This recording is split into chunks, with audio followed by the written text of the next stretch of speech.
That is the prevalence, and every 8th minute one lady is diagnosed with breast cancer of various stages. So that is really alarming.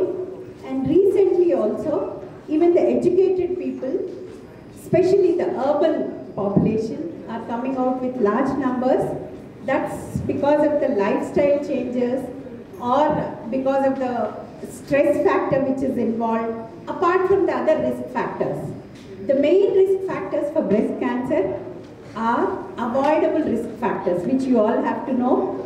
The avoidable risk factors are the lifestyle. These are all cancers, especially the cervix, breast and oral cavity, which are the top 3 among all malignancies, are lifestyle related things, especially their habits, alcohol, obesity, sedentary life. Apart from that, the delayed marriages, early menarche, late menopause, not having child for up to 30 years, or having a first child getting delayed, not giving breastfeeding. These are all the risk factors which can be avoidable.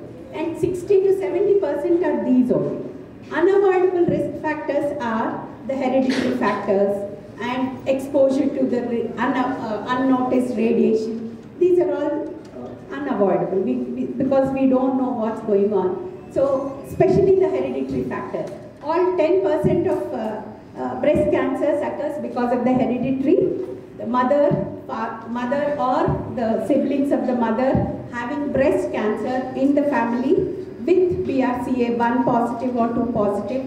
These are the factors which are hereditary, which are the mutant genes which are present. This has to be diagnosed. Recently, if you have read the paper, they have come out with a saliva being tested for breast malignancy. The saliva, what they are testing in 5 minutes, they are testing for antibodies. Some of the cancers were triple positive, triple negative factors. Those, the antibodies which are already there for these antigens, these things are tested in the saliva for their identification of these genes, and those are the tested. But not all the malignancies are tested with saliva. This has recently come up, saying that breast cancer within 5 minutes we can diagnose and the rest of the treatment can happen. With, I think last 2 days back. But this is only part of it can be diagnosed where there is HER2 positive cases which are prevalent. But those HER2 positive are very less in number. Majority of them are, these breast cancers are hormone related. That is the reason we are relating with these stress factors. Going to the, straight away going to the topic after this background, because this is not moving. Every individual over here should be alert about the breast cancer, because WHO says after 35 years, every female, 35 years onwards, every 2 years, at least one mammography for screening purpose of normal individual, and if there is a family history, every year screening, meticulous screening, close follow-up has to happen. So at least one mammography in 2 years, followed by sonomammography after a year, is a recommended screening procedure from WHO. This everyone has to keep it in mind, because even after knowing, even after we are being in the profession, we neglect our mothers, our parents and grandparents. So please be alert, get them screened at least once after 35 years, in 2 years or 3 years. The breast anatomy, I'll make it very simple. The breast consists of a glandular tissue and ductal tissue, and over it subcutaneous tissue and skin. and below it, below the breast tissue is the musculature, the pectoralis muscles which are there, and below that is the chest rib cavity. So what are all the malignancies which come from that are the tissues which are involved in it, the malignancies happen. The glandular tissue, which is the glands which secrete the milk, can turn into a malignancy. These are called lobular malignancies. These are invasive lobular malignancies. And the malignancy which come from the ducts are called invasive ductal malignancy. These two are the main types. Apart from that, in the ductal malignancy, there are various other types, but you have to at least remember these two. One coming from the lobules of the breast, which are the glands of the breast, and the other coming from the ducts. Ducts are nothing but the carrying the breast. So these two are invasive ductal malignancies.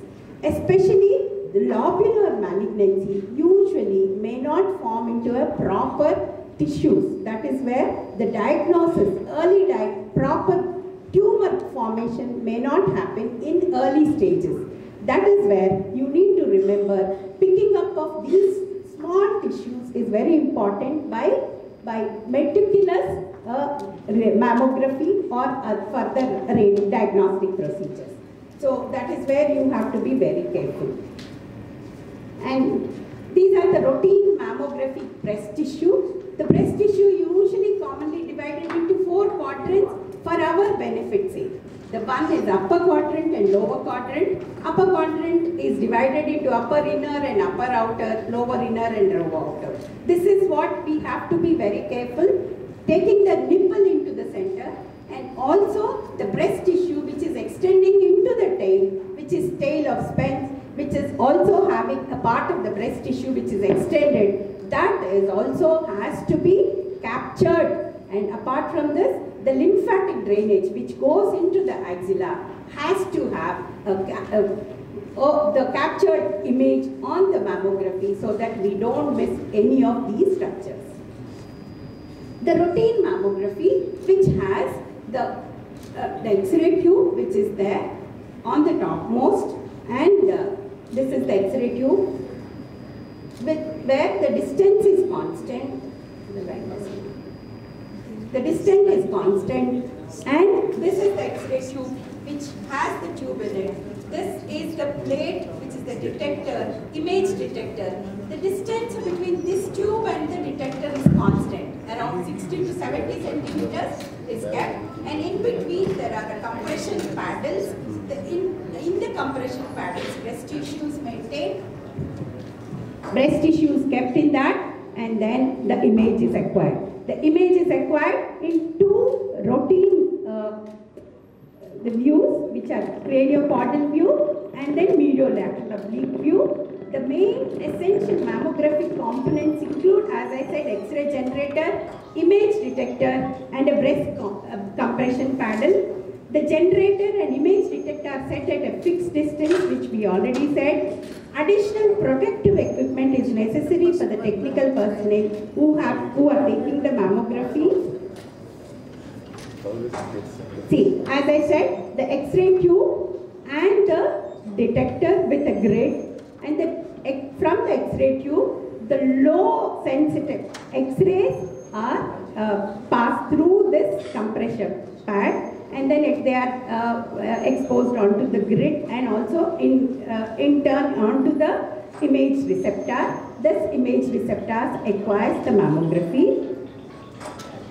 So in digital mammography, the main difference is the digital, the radiation exposed is captured on a displayed digital plate where the image is processed onto the screen. So the main difference, the main equipment is the same, but the radiation is again the same. The radiation is slightly less, but the image is processed through the disciplinary plate, which is acquired onto the imaging system. So the main advantages of the digital mammography is faster image acquisition, and also nowadays AI detection, that artificial intelligence which is detecting the smallest of the hidden areas of the breast Mainly the hidden areas are retroareolar, retromammary, and pre-sternal, and also the axillary. So these 4 quadrants have to have the capturing of the images so that we don't miss any of the subtle calcifications or subtle nodules which are present. And as I said, the pectoralis, even in craniocaudal and mediolateral views, the innermost muscle, the pectoralis muscle, has to be captured so that we'll be sure of retromammary tissues and retromammary fat pad, which has to be seen so that the deeper structures, which are the hidden areas which are cannot be missed. So these are the mistakes where we usually commit. The radiographers commit. They're thinking that we can get away with these images. But look at this, the first image over there, and tissue superimposition mimics pathology here. So these are the 2 main drawbacks which it is overcome on tomosynthesis. One sonomammography or a conventional mammography has to be taken to avoid the lumps in future. So breast ultrasound, you all know, it all depends upon how how friendly it is. It can be done at the breast. So the more skilled you are, the more you are able to pick up. Sometimes many of the cases the doctor is not available, the technician does and passes on the images. The stored images are read by the used as a screening tool for noting out the early cancers. So it is always, as I said, should be combined with digital mammography. It is even more this thing. And ultrasound, it picks up very early. It's 97%. Down once it is a dense breast. Once there are contraindications for X-ray mammography or for staging purpose, MRI for the post-treatment follow-up. Technique is very important as we are concerned with technique and processes nowadays. And high field breast MRI, at least minimum 1.5 Tesla and above should be there. MR should be added up and coil. And good fat suppression technique should be used. High resolution 3D gradient echo and multi-vessels have to be processed. So indications you all know again, screening definitely in high risk women where family history is there, where you are not able to detect in routine procedures. Contralateral breast imaging, where when the opposite breast is already having a disease, you want to know the stage of the disease and also what's happening in the opposite breast. And especially, as I said, lobular cancers may not be having a clear-cut solid masses. In such cases, you always should have MR followed by a digital mammography. And some of the occult breast cancers, MRI is the answer. And as I said, MRI is the choice of, because routine processes doesn't tell us whether the tumor recurrence or fibrosis. Neoadjuvant chemotherapy you want to give or not depends upon the MR. And implants and non-implants and also the suspected cancer in an implanted breast, MRI is the choice, and some of the problematic mammograms. These are the main indications where you go for MR. The screening procedures, these protocols you all know when you have to do. This is very important in cancer screening, in low resource settings. The other opposite breast test, multiplicity of the lesions and also deep hidden lesions relative in all these tune mutation patients have to be screened with MR so that early detection can happen. And life. I think we can.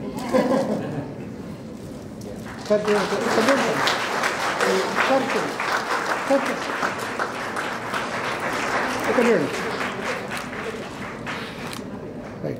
Thank you. From the Department of Medical Sciences, and today's recipient of Padma Shri Professor Dr. I am there to honor him. Since he has come, there is a welcome invitation for him. Best follower of Padma Shri Professor, the best follower. May I also welcome Secretary of Indian Radiographers, Sri Vilas Badane ji from Maharashtra. So, welcome sir, welcome to you. May I also request? He looks like a villain, but he's not a villain, he's a true hero. He is not villain, he is Vilas. Vilas. May I also request Sri Jagdish Jagtap ji, Secretary General, Society of Indian Radiographers. So welcome sir. The Maharashtra members of Society of Radiographers. So you're all welcome sir. And the people from other parts of the country. So once again welcome to you all. Have the inaugural session. At that time we'll have a separate welcome. As the time is passing, we wanted to move with the most awaited scenario, that is the student presentations. The competitive student presentations. With us here to judge, here with us in the front row, Dr. Prof sir. He is the consultant radiologist in the Star Hospital, had a vast experience. I think probably one of the first persons to report on MRI, I believe. And along with Dr. Sujata Madam, Sujata Patnaik, Professor of Radiology from Nizam Institute of Medical Sciences. They are here to guide us and also to evaluate the student presentations. Dr. Professor and Sujata Madam, you are welcome, Madam. So without much waiting, we are going to start the student presentations. There are 5 student presentations. Like each student can present for 12 minutes and 3 minutes for discussion. And others, Professor, you wanted to say something to the students and telling them that we wanted to make 12 minutes of the presentation, 3 minutes for discussion. You said that if you wanted to give anything, we can kindly give the suggestions and we can start the session. It's a pleasant occasion to see such a huge number of participants in this one-day national seminar. And myself and Dr. Sujata, we both are going to judge the competitive papers. We have 5 papers. My suggestion to all the 5 presenters is that we have done your job. You have well prepared. So now be bold and present well. And I expect all the delegates also to ask few questions to the presenters, because 12 minutes is the presentation time and 3 minutes we have for the question and answer session. So I expect for every presenter at least 2 questions from the audience. That means you are getting involved in the session. Apart from me and Dr. Sujata, you also should ask questions to them, because they are well prepared. We should ask them questions so that we also will learn. So I congratulate all the 5 competitive paper presenters and all the best. I think we should start the session now. Thank you. From Sri Chitra Tirunal Institute of Medical Sciences and Technology, Thiruvananthapuram. He is delivering a talk on pseudo-continuous ASL MRI foot. That is his topic, madam. So once he is on the dais, we'll start the time. Once he starts. Yeah, once he starts.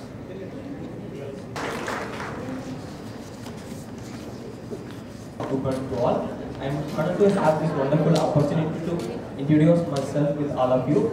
I am Bhuvasan, second year DAMIC student from Sri Chitra Tirunal Institute for Medical Sciences and Technology and Institute of National Importance in the Government of India, Thiruvananthapuram, Kerala. There we are doing lot of researches on MRI. Today I would like to talk about pseudo-continuous ASL MRI in foot. Our goal is to explain this pseudo-continuous perfusion techniques, principles and applications in MRI foot of peripheral arterial disease in pre and post.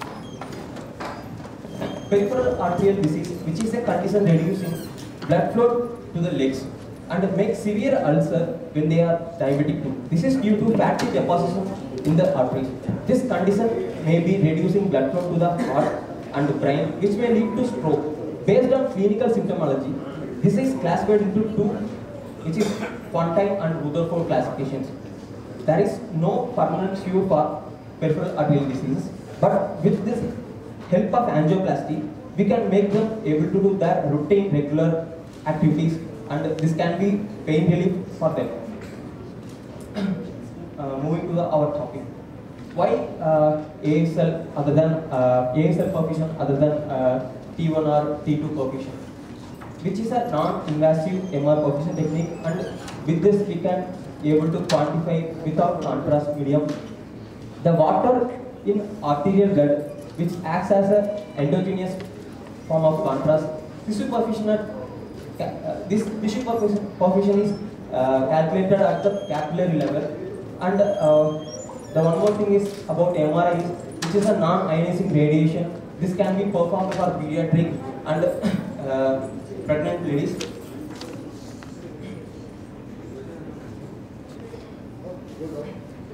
And Picasso method allowing quantitative imaging of blood flow of an organ without the use of external contrast agent. To get the ASL image, we need two sets of images. In first step, label image is performed using a labeling plane placed perpendicular to the arteries. The blood molecules contain water protons, which are crossing over the labeling plane, have their magnetization inverted by the use of adiabatic saturation pulses. With this adiabatic saturation pulses, different resonant frequencies are inverted or manipulated at different times.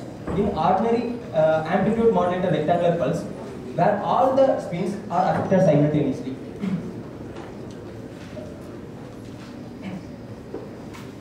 In the second step, controlled image has obtained without tagging the blood of the same area of interest.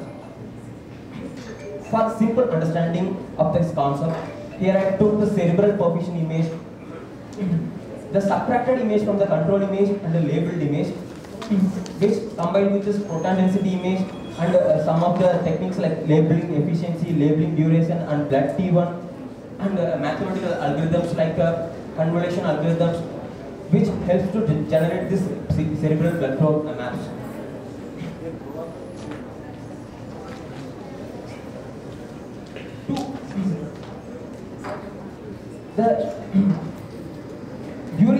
During the accusation, a calibration scan gives the signal intensity of a milliliter of blood, and perfusion image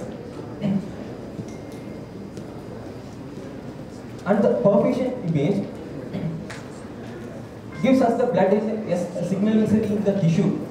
The units of signal intensity cancels,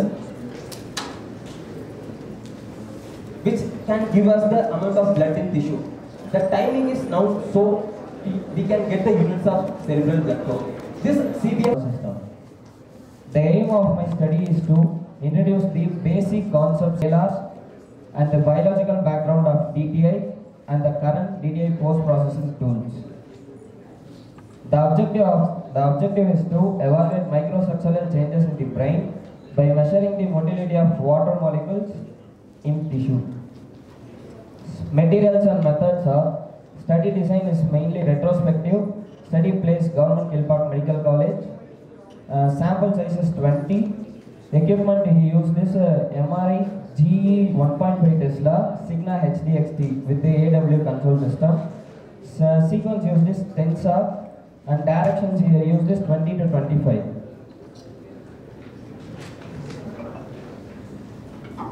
First of all, the physics of DTI is to provide a quantitative analysis of magnitude and directionality of water molecules. This FA indicates the fractional anisotropy. It reflects the directionality of molecular displacement by diffusion and varies between 0 to 1. The 0 value indicates the isotropic diffusion and 1 value indicates the infinite anisotropic diffusion. The FA value of cerebrospinal fluid is 0. The word tensor indicates the use of a 3x3 matrix with the eigenvalues and eigenvectors as its constituents. The two main parameters which is derived from DTI data are mean diffusivity and also referred to as apparent diffusion coefficient.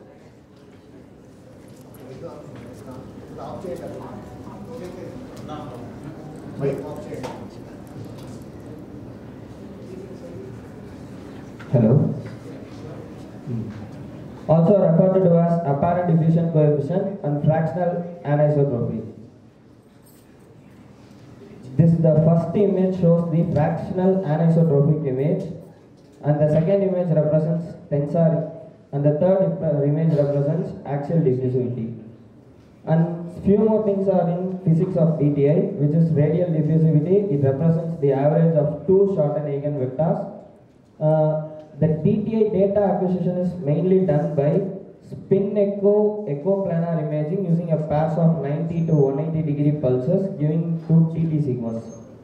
The MD reflects the average magnitude of molecular displacement by diffusion. The higher the MD value, the more isotropic the medium.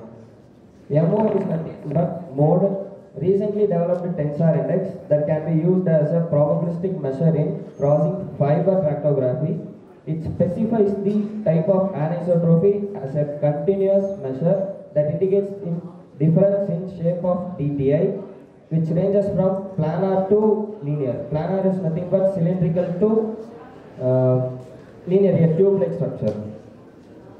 This RD image shows the radial diffusivity. Second image represents mean diffusivity. Mean diffusivity is nothing but adding the axial diffusivity and radial diffusivity. MO is the last recently advanced image. This color coding this slide represents the various colors which is involved in tensor. This red color indicates the transverse fibers and green color indicates the anteroposterior fibers and blue color indicates the craniocaudal fibers. There are some fibers apart from this. They are in oblique orientation and they are represented with colors originating from the combination of these three primary colors. If we add up with the red plus blue, it gives a magenta color, and green plus red, it gives yellow, and green plus blue, it gives cyan 15. Various DTI post-processing tools are available, but in our institute we use the FUNC tool, Functional Analysis Software tool, which is G 1.5 Tesla in that machine. This FUNC tool is available. And TBS and VBA and Dracula, these are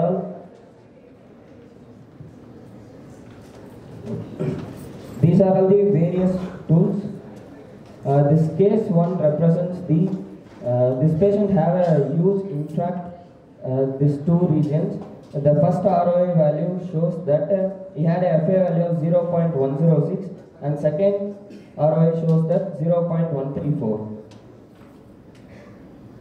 This case 2 represents this patient had a small infract in the temporoparietal lobe. In that the ADC value shows 1.15, that is above 1. This case 3 represents FA value is 0.382. So how do you differentiate from stroke? Patient has come for stroke, has incidental error, for example, a tumor or an infective process is there. So what will happen to a FA values? So the FA value may be changed, sir, but what happens? What happens? So what happens? Change means what? Increase, decrease, same? Increase. In all?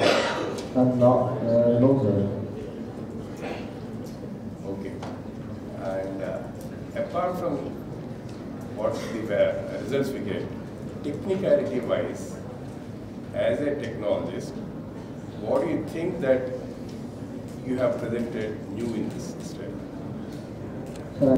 Various uses of FA, AD based on neurological It's already known fact in the literature. We get this all FA, all these are known. Literature says already to us. Anything new? What we have found in this? Sir, that 0 and 1, it plays a major role in stroke, sir. In acute phase, the FA values are more 0, more near to 1. But in chronic phase, these values are continuously reducing. So by doing this follow-up study, we can conclude, sir. Oh, thank you. There were multiple lesions. More than 3 years, multiple lesions are And you calculated the FA value of all those. yes. And how many days of stroke within how many days you have taken up these cases? More than 6 to 7 months. Suppose a patient is having stroke today. Within how many days you are taking out? 5 days. within No. 5 days of stroke you have No, taken? stroke, if the patient has stroke, means immediately we will done the MRI, ma'am. Follow-up cases, ma'am. It may change. The follow-up cases you have taken? Yes. How many months or weeks of follow-up you have taken? For few cases, for 3 to 7 cases, we did within 3 months, ma'am. For particularly one case, the patient had a stroke in the temporal lobe. He followed by 6 to 7 months, 6 months, ma'am. Any comments? If no comments, we'll From move on to the next audience, presentation. any questions from audience? Yeah. Thank you. Wonderful presentation about DTA. This is they are supposed to be with the clinical or technical superiority questions, but I would like to ask about the technical point of view. How much the time we need is specific apart from routine MRI? These are to be counted as a DTI to be functional imaging.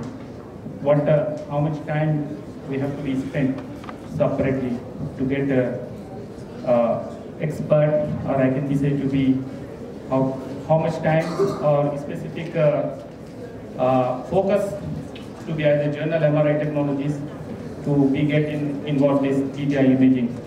Is there anything special timing or special need to be overview about the software? What is your opinion? So there is no specific time. First of all, the sequence runs around almost 5 minutes. The main thing is about post-processing.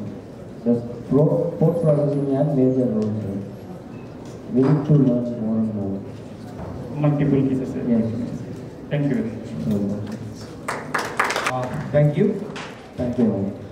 Thank you, Sadat. This is Mr. Sadat, and he started an online coaching program like Indian Star Radiation Technology, Radiology Technology. Just show your face, Sadat. Yeah, you are welcome.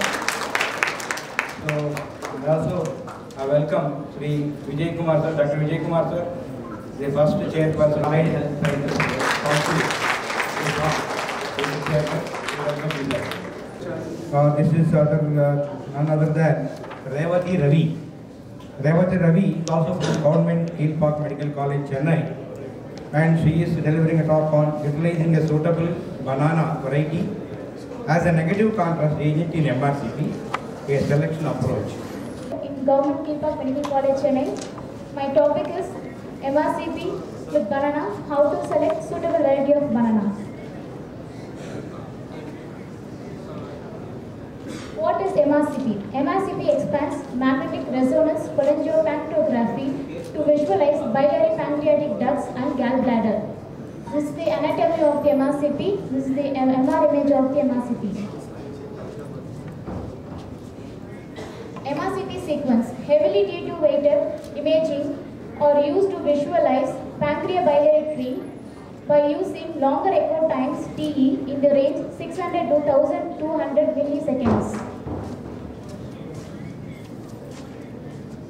In MRCP, the fluid in the stomach is a pitfall. The fluid of the stomach will not suppress in MRCP sequence. To overcome this, we are using paramagnetic substance, that means oral negative contrast, to fill the stomach and do the suppression of the fluid in the stomach. This is the stomach and this is the duodenum.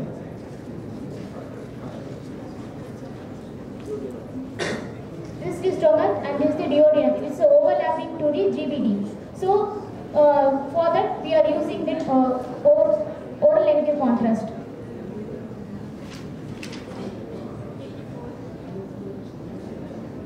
Effect of oral negative contrast for MRCP. The negative contrast effect of oral agents in MRCP is caused by shortening of the T2 relaxation time, which results in reduced signal intensity of fluid in the upper gastrointestinal tract on heavily T2 weighted MRCP imaging.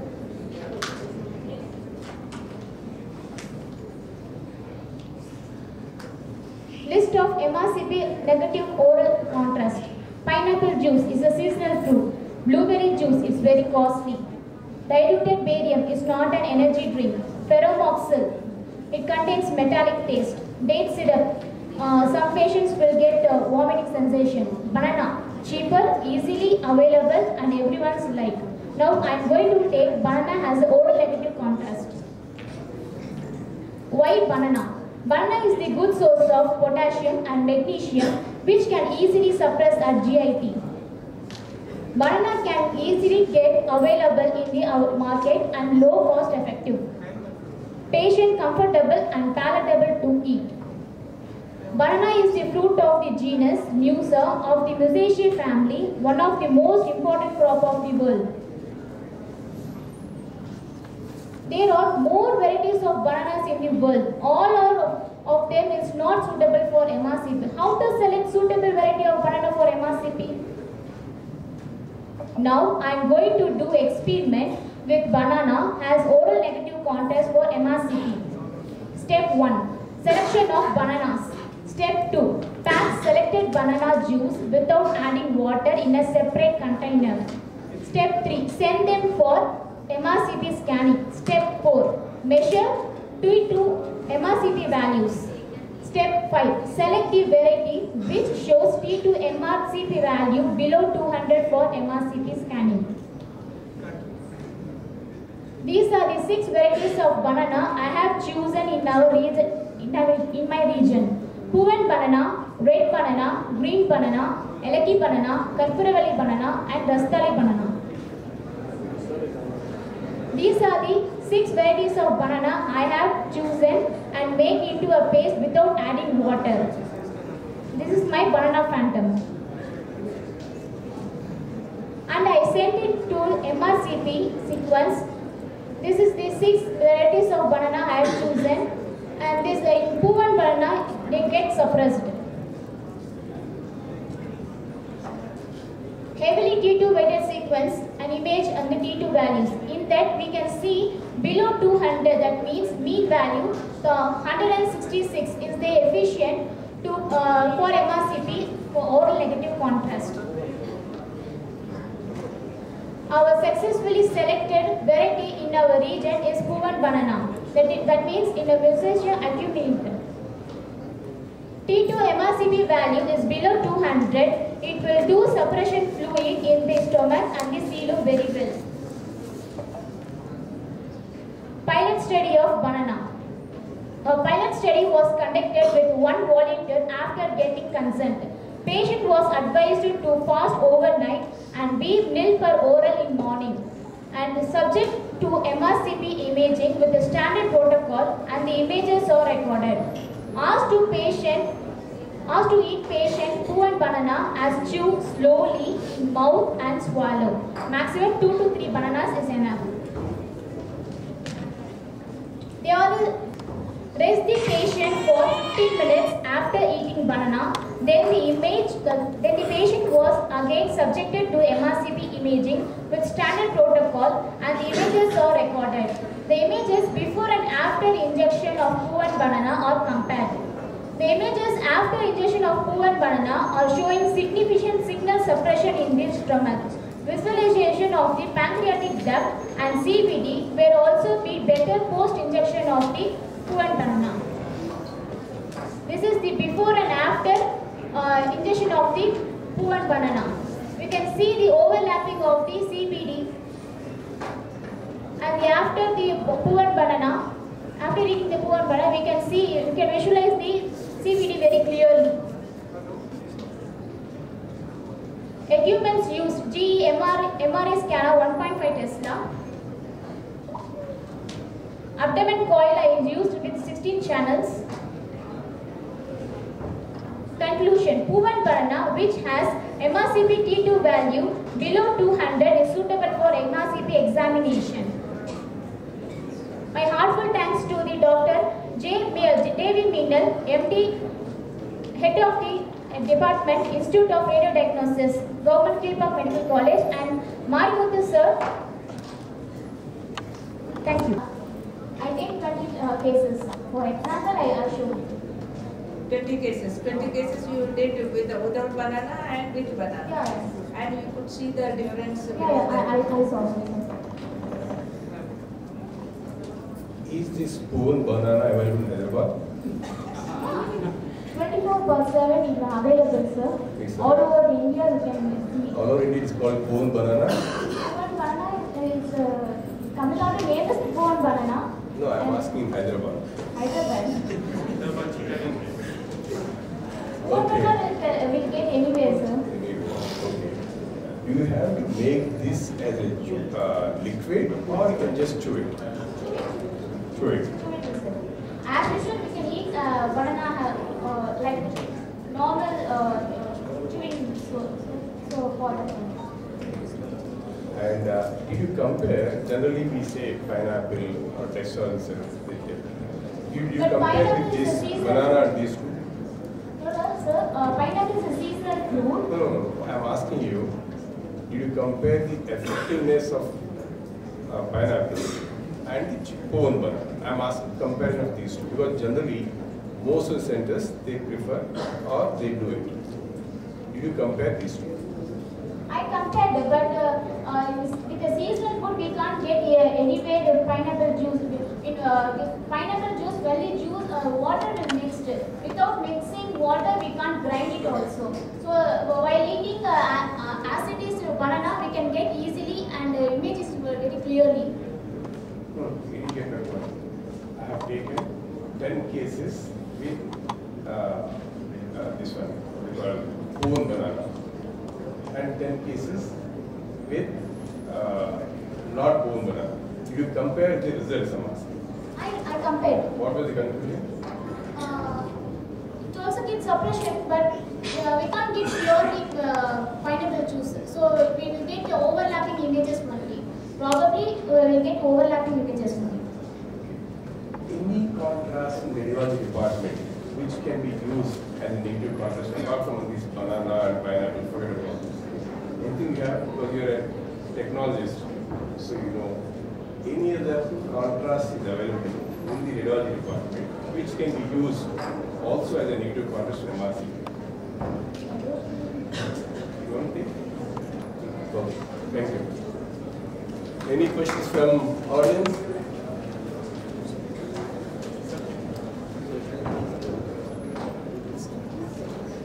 Barium sulfate. She told her. No, discussion when you asked me, she didn't tell because you've written that. I thought you'll answer that. Okay, thank you.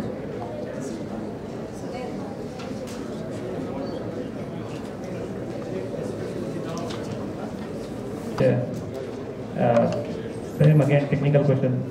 You are making a new horizon with that. We are asking the patient to come fasting to the for MRCP, and by giving this,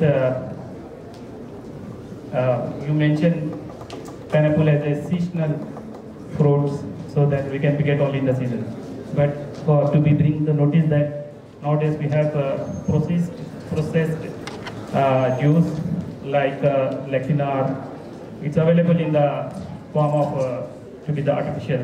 So with that also we have done multiple cases. There is immediately 200 ml by the 2 into 3.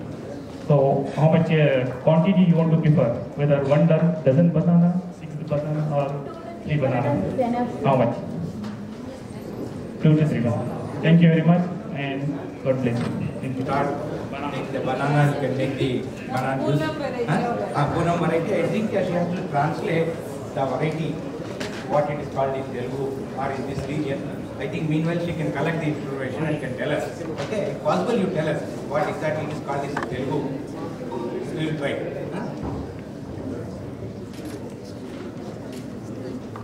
Kavita, are you ready? Kavita from Government Keelpark Medical College, Chennai. She is presenting on analysis of dense breast tissue using digital breast thermosynthesis effectiveness.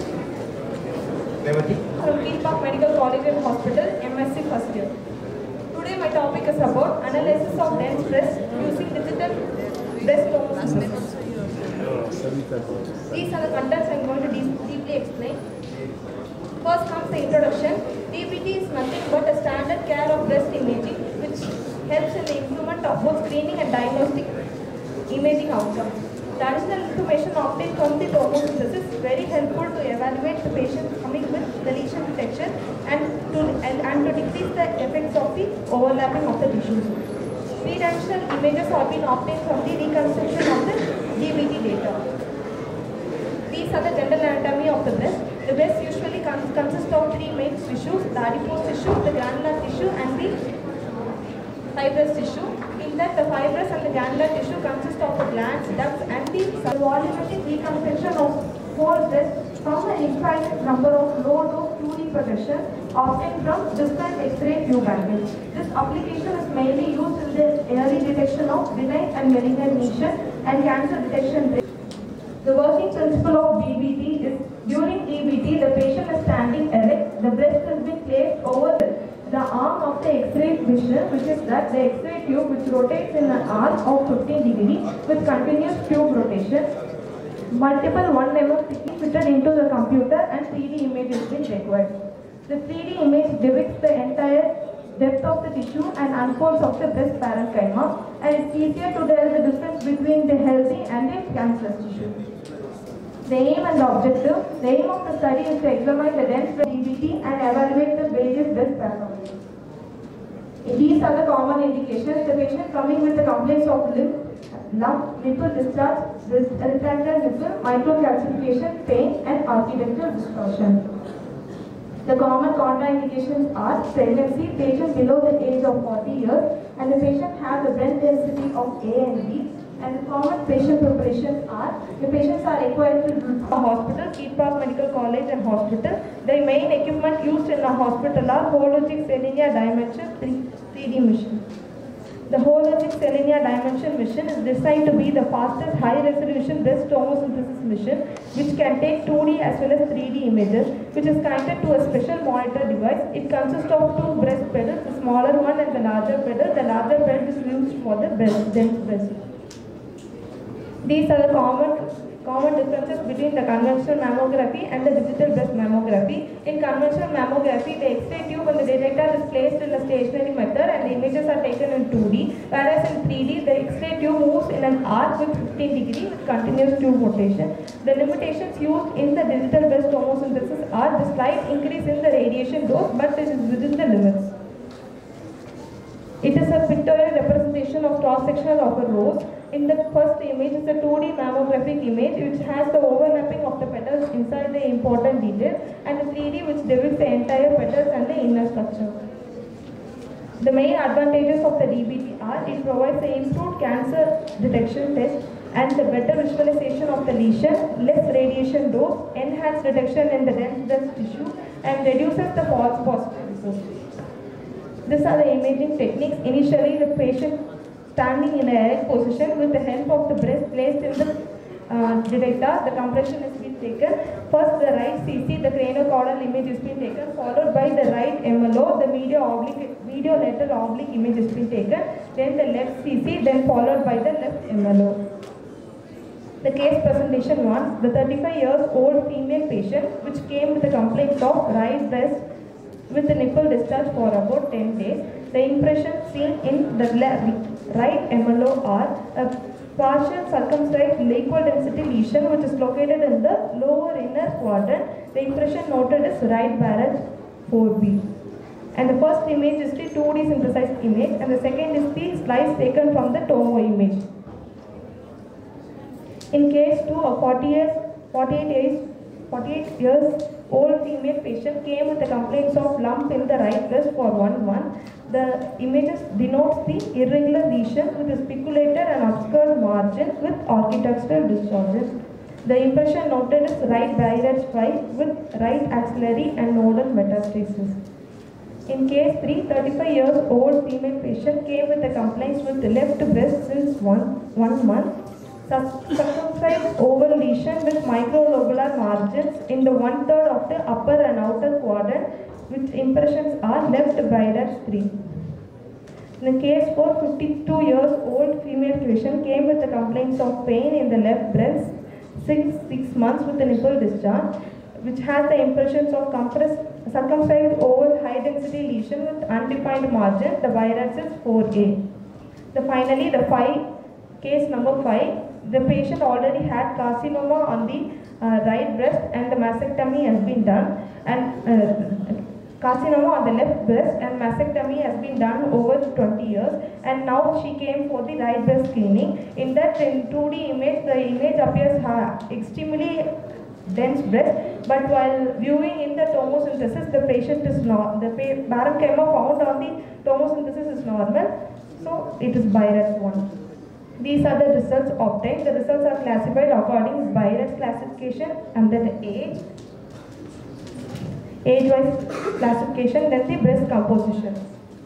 In results, in the 200 patients who came with the symptoms of pain, nipple discharge and referred for the DBT, the majority of the dense breasts are diagnosed with the BIRATS 4 category under the age group of 41 to 46 years over a period of 3 months. The appearance of extremely dense breast in 2D synthesized extremely dense results as normal parenchyma in 3D tomosynthesis. On comparing 2D, the depth of the extension of the lesion could be clearly delineated in the tomosynthesis.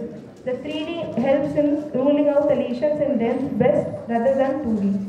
Discussion. A case study highlighted the clinical benefits of DBT, improving the breast cancer detection and diagnostic accuracy. The results show the enhanced visualization of the breast tissues compared to the traditional 2D mammography. Helps to provide a clear delineation of tissues and their related patterns. Conclusion. DBT helps in the better assessment of asymmetries and can improve the sensitivity in breast cancer detection and reduce the unnecessary biopsies and short follow-up examinations. These are my references. My special thanks to the HOD and the mentor. Thank you, and thank you for giving this so wonderful opportunity. Have you compared the digital mammography with the tomosynthesis? While taking 3D images, first will be the 2D synthesized image, ma'am. I have compared with the 2D and that of the 3D tomosynthesis. In subtle lesions, have you seen? Yes, ma'am. I have ruled out the extension of the lesion and the malignancy is being seen, ma'am. No, subtle lesions which like your first lecture she was showing when there is a overlapping of lesions. Thus, this tomosynthesis helps to delineate the lesion. Yes, like that cases, have you got any? Yes, ma'am. I have got. But you have not shown. You have shown only BIRATS category 4. Yes, ma'am. And what is the cost of this tomosynthesis and versus digital mammography? It's same amount, ma'am.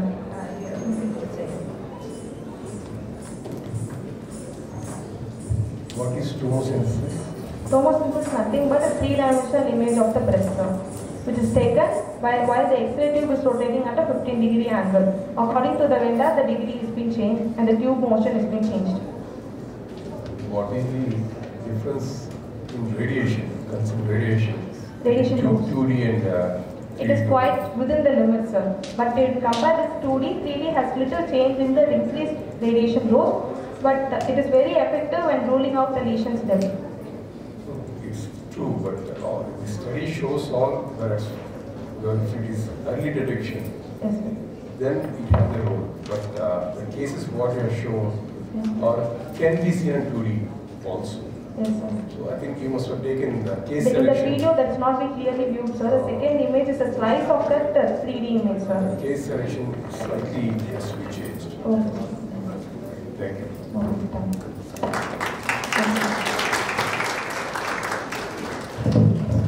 For MRI safety. All the best, Barrister.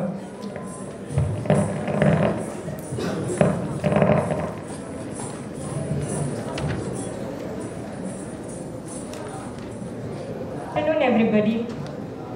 Hope you all are doing good. My name is Shaista Mukhtar. I'm a third year BSc student of radiology from Nizam Institute of Medical Sciences. So, I have chosen this topic to give a brief information regarding MRI safety. Coming to introduction, there are potential risks in the MR environment, not only for the patient, but also for the attending healthcare professionals and the accompanying family members with the patient, security officers, also the housekeeping personnel in the MRI department. So the MRI is a it has a very powerful magnetic field, and as we can see in the picture, there is a board of MRI scanner. Its power is 3 Tesla. For instance, a 2 Tesla magnet can pick up a car. And these powerful magnetic fields are 100,000 times greater than the natural Earth's magnetization. Coming to MRI suite, what are the safety zones? There are 4 areas in the MRI scanner where there is increasing magnetic field each zone. MRI zone 1 is the MRI access area, which is freely accessible to the public without any supervision, whereas MRI zone 2 is the MRI patient screening and preparation area. It's still a public area, but the interference between zone 1 and zone 3 and zone 3 is still restricted area where only MRI screen patients and MRI personnel are present. Zone 4 is the magnet room. Presentation for scan. This process should be completed before the patient enters into the zone 3. MRI screening for non-ambulatory patients. The patient must be transported into the MRI scanner room with or using a MRI compatible stretcher or a wheelchair. So similarly, metallic objects are present in the MR room which are MR compatible. Transfer of these patients to the MRI table should be done in zone 3 itself. For additional screening and protection, we have to utilize the ferromagnetic detection systems. Physiologic monitoring during MR studies. Routine monitoring of patient's heart rate and rhythm also be accomplished using pulse oximeter. Coming to conditional implants, as the keeping in view of the safety purposes, the conditional implants are divided into 3 types. They are MR safe, MR conditional, and MR unsafe. MR safe and MR unsafe implants are self-explanatory, but whereas MR conditional implants can be only used in limited conditions. MRI in pregnant patient. Does MRI pose any risk to the developing fetus? And do you scan any pregnant patients? There are no proven risks to pregnant women or unborn babies from MRI examinations. Over the last 30 years, thousands of pregnant women have been undergone MRI scan, and there were no known harmful effects to the baby. And effects of high SAR, which is the specific absorption rate. In the picture, we can see the MRI-induced 4th degree burn in an extremity leading to amputation. Whereas in the other pictures, we see few examples of RF-induced burns. A 4th degree burn immediately after MRI examination on a 5-week-old baby caused due to MR unsafe pulse monitor. In figure B, we can see the burn resulting due to a pulse oximeter on a finger. In figure C, we can see the 2nd degree burn after MRI examination from inside metallic microfiber present in the clothing. And in the figure D, we can see the 1st degree burn around a tattoo after an MRI. Acoustic noise that is produced in MRI scanners during the scan is generated at 80 to 140 decibels, which is a very high noise, due to which the patient can suffer from temporary or permanent hearing loss. Higher noise levels are associated with higher magnetic field. So the patient, to prevent this, the patient should be provided with ear protection such as earplugs. Coming to side effects of gadolinium-based contrast dyes, we use gadolinium contrast in our MRI exams. Common side effects are headache, cold sensation when injected contrast, and nausea, also dizziness. In very rare conditions, there are itchy skin and nephrogenic systemic fibrosis situations. So here is a picture of safety failure which had occurred recently in California. A nurse, she was pushed by the bed. She gets strapped into the MRI machine. A freak accident caused due to MRI machine, which has resulted in injuries of nurse named Aina in California. Here are more examples of unsafe practices that had been led due to MRI, that had been happened. So it led to death by negligence. Here are pictures of projectile accidents. And coming to conclusion, MRI safety is not just a guideline, it's a critical aspect of healthcare that ensures the well-being of patients and healthcare professionals alike. By prioritizing the safety protocols, we can mitigate risk and ensure the effectiveness of MRI procedures. Let's commit to fostering a culture of safety in our practices and workplaces. Remember, safety isn't just a priority, it's a responsibility we owe to ourselves and those in our care. So, thank you so much. I would appreciate if there are any questions. I would be happy to open up the discussion. How you screen for Screen the safety in your reception, who asks the patients whether he is having an implant or device which is present, is it compatible or not, or when or from when is he having. And second step is during we have a written questionnaire and consent and also a discussion with the technologist. what questions, what Okay. We ask whether the patient is having any implants in tooth.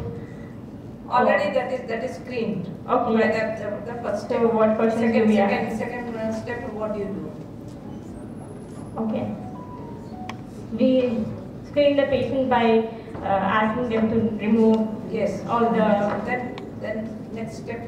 Next paramagnetic detection system. Next step. Okay. You told that there is a gadolinium contrast reactions. For that, do you do anything? For that, we ask the patient if the patient is having history of any allergics. No, you have to see renal function, right? Yes. Before giving contrast, that you have to do. Patient comes with pacemaker. Sorry. Cardiac pacemaker. Cardiac pacemaker. He comes for MRI of brain. Yes. Very If good. the patient is having cardiac pacemakers, usually if it is MR incompatible, we don't screen the patient. We don't scan the patient. I am asking cardiac pacemaker patient. Yes, sir. MRI of brain. Brain. Yeah. No. I'm sorry. I'm not sure. I'm not sure, sir. But I'll get the information before. Can be done. Pacing can be altered. If you call the pacemaker company person, he will come, he will put it into MR mode during the procedure. Then he can revert it back to normal mode. Okay? So, and I know that's why I was telling you that cardiac pacemaker patients can be subject to MR after correcting the mode of this pacemaker. He has to turn it, so we can't do it. The company person has to come. He has to keep it to MR mode. Do the scan. Well, we know that it takes 15-20 minutes. MR brain. Do it. Then once the scan is over, he will revert it back to its normal mode. Can be done. Okay? Okay. Tell me, what is quench? Quench. Quenching is when something gets trapped into the MRI machine. Yes. Trapped. Can get you. If anything is trapped by the MR machine,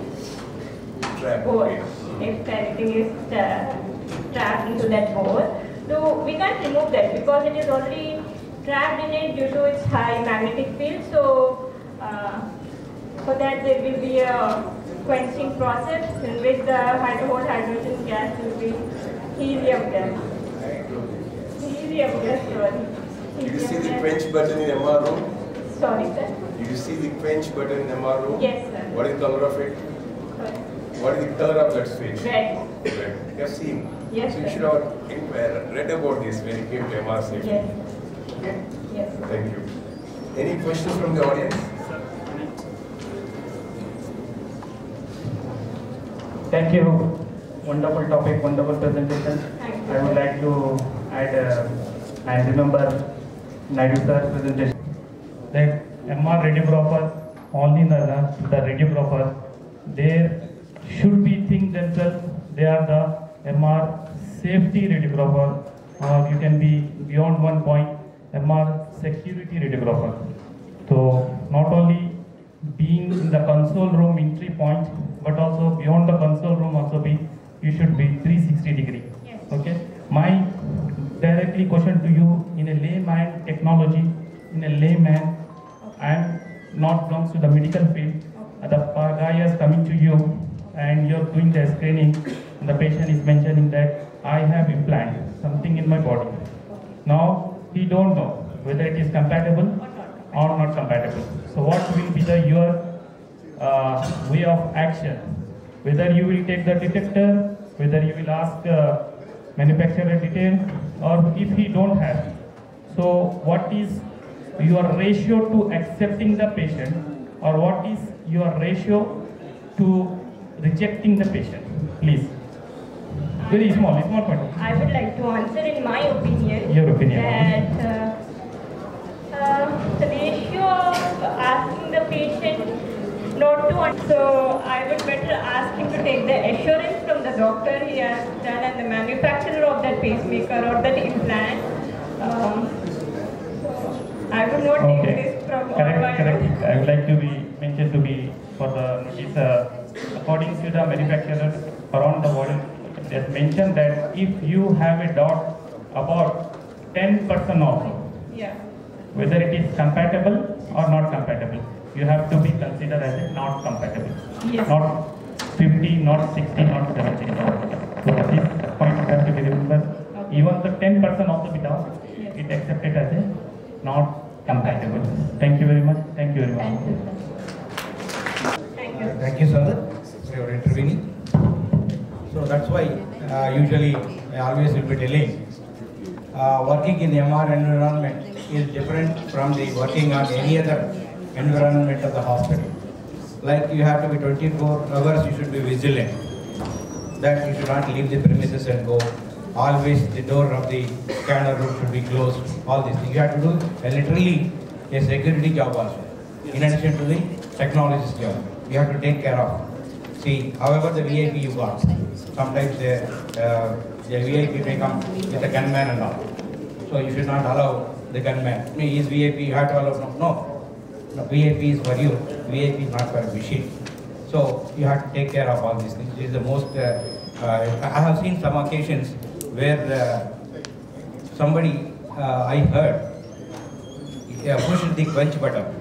So I think that red button usually it will be on the top side. Usually, unless you intentionally want to do it, you can't do it. But you have to take care, and it has to be done only in the situations where it cannot be escaped, like life and death question. That time only you should do the quenching. Otherwise, if you know about this button, there are occasions where they have done assembly. Thank you all 5 participants of this competitive paper.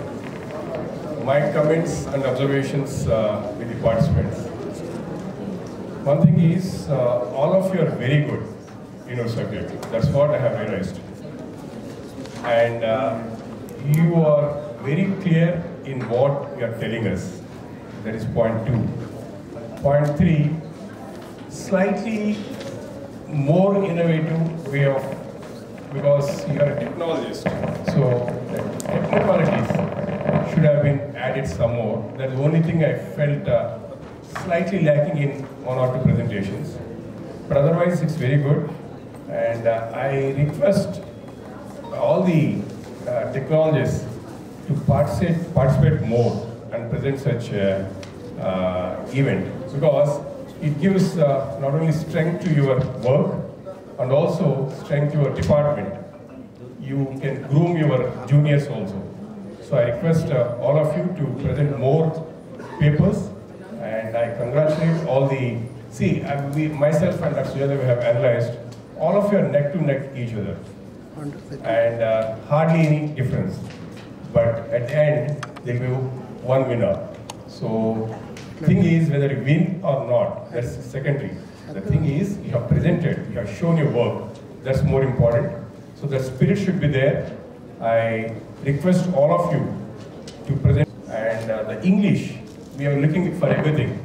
Time management, content, innovative way of thinking, and how you address. Don't mistake me.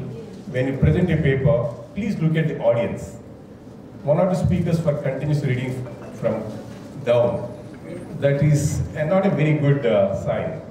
You should look forward, look at the audience, because you are telling all of us in 20s and 30s, and you should do well. My best wishes to all of you. Thank you. Madam, you can also suggest them.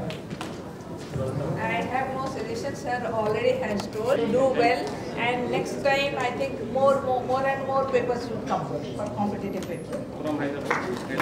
This competitive session. So now we will go for the inaugural ceremony. Our chief guest has arrived. The other guests are also arrived. Just wait for a few minutes. We have the inaugural session, and also the lifetime achievement award presentation also is there. So you kindly wait for another 2 minutes. We'll start the inaugural ceremony. Thank you. Be here only. Be silent. A convergence point for the tribalizing ideas and transformative insights. This gathering isn't just an event. It's a treasury of our collective commitment to medical excellence. Good morning, ladies and gentlemen, esteemed guests and conference participants. Welcome to National CME, Professor Kakala Subbarao Best Scientific Paper Award 2024 in the beautiful city of Hyderabad, organized by Society of Indian Radiographers, Telangana State Chapter, Nizam's Institute of Medical Sciences, Hyderabad. At this beautiful venue, I am your Mohini, And I am Chavan Devika. and Harita Singh, your host of the day. We are gathered here to exchange ideas and open discussions on interesting radiology lectures. It is indeed a golden opportunity for each one of us to enrich and enlighten ourselves. Without further ado, let's dive into our promising schedule. We truly honored by the presence of our respected guest of honor, Dr. Nagari Vidappa sir, Director of Chief Guest. Sir, welcoming you.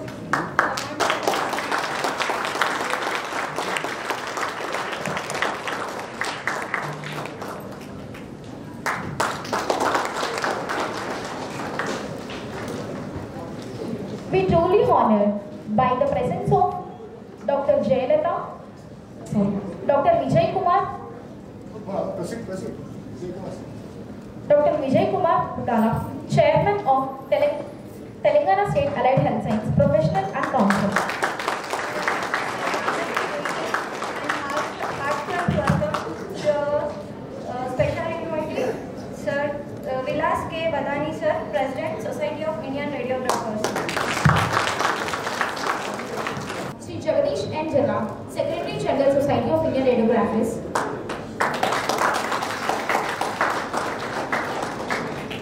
And also our dignitary, Sri K. Srishalam Garu, to come on to the desk and evaluate.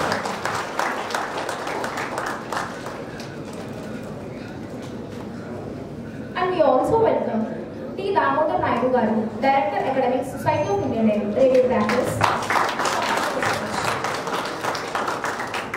And I welcome Srinivas Srinamdas Sir Garu, Chief Executive Officer, Society of Indian Radiographers and Principal of Allied Healthcare Wings.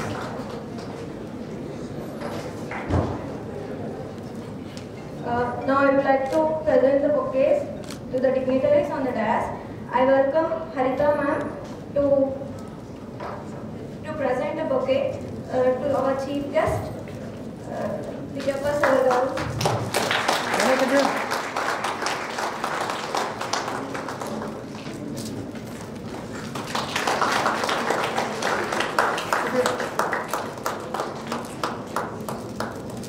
Next, I would like to call upon Srija to give a bouquet for Vilas Badani, President of Society of Indian Radiographers.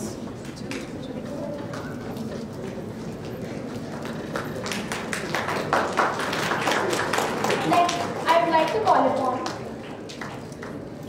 Hashita to give a bouquet for Jagadish N. Jagta Garu.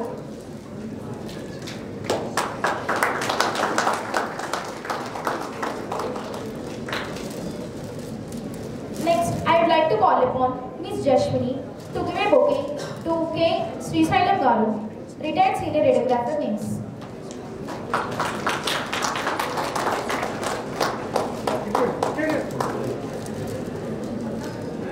Next, I would like to call upon Bhumika to give a bouquet for K. Damodar Naidu Garu.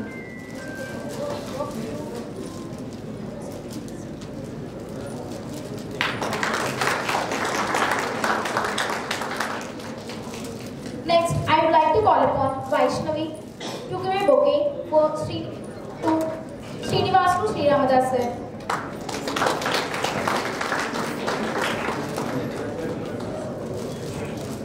I invite all the dignitaries on the dais to lighten the lamp and garlanding of Professor Kakala Subbarao sir and Ram sir. On Harshita Sampriti to lead us into the prayer.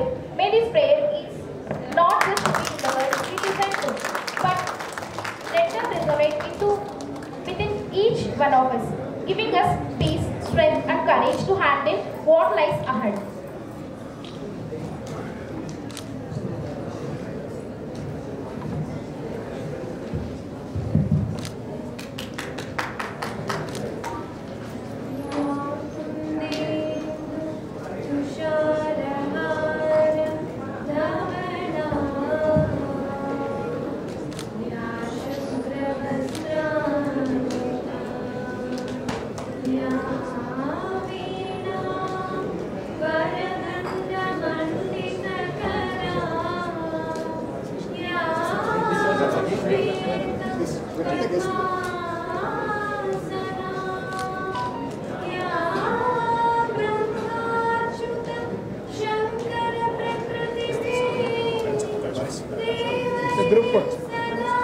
Sir, a photo.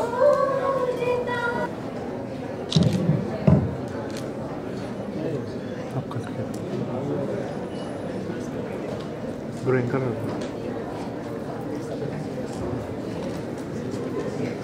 Yes, sir.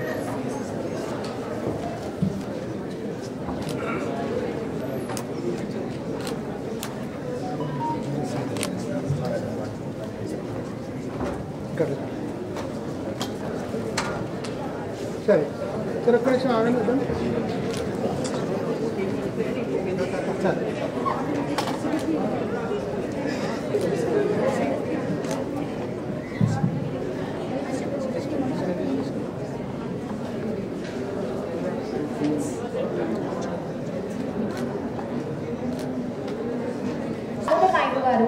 To give a welcome speech.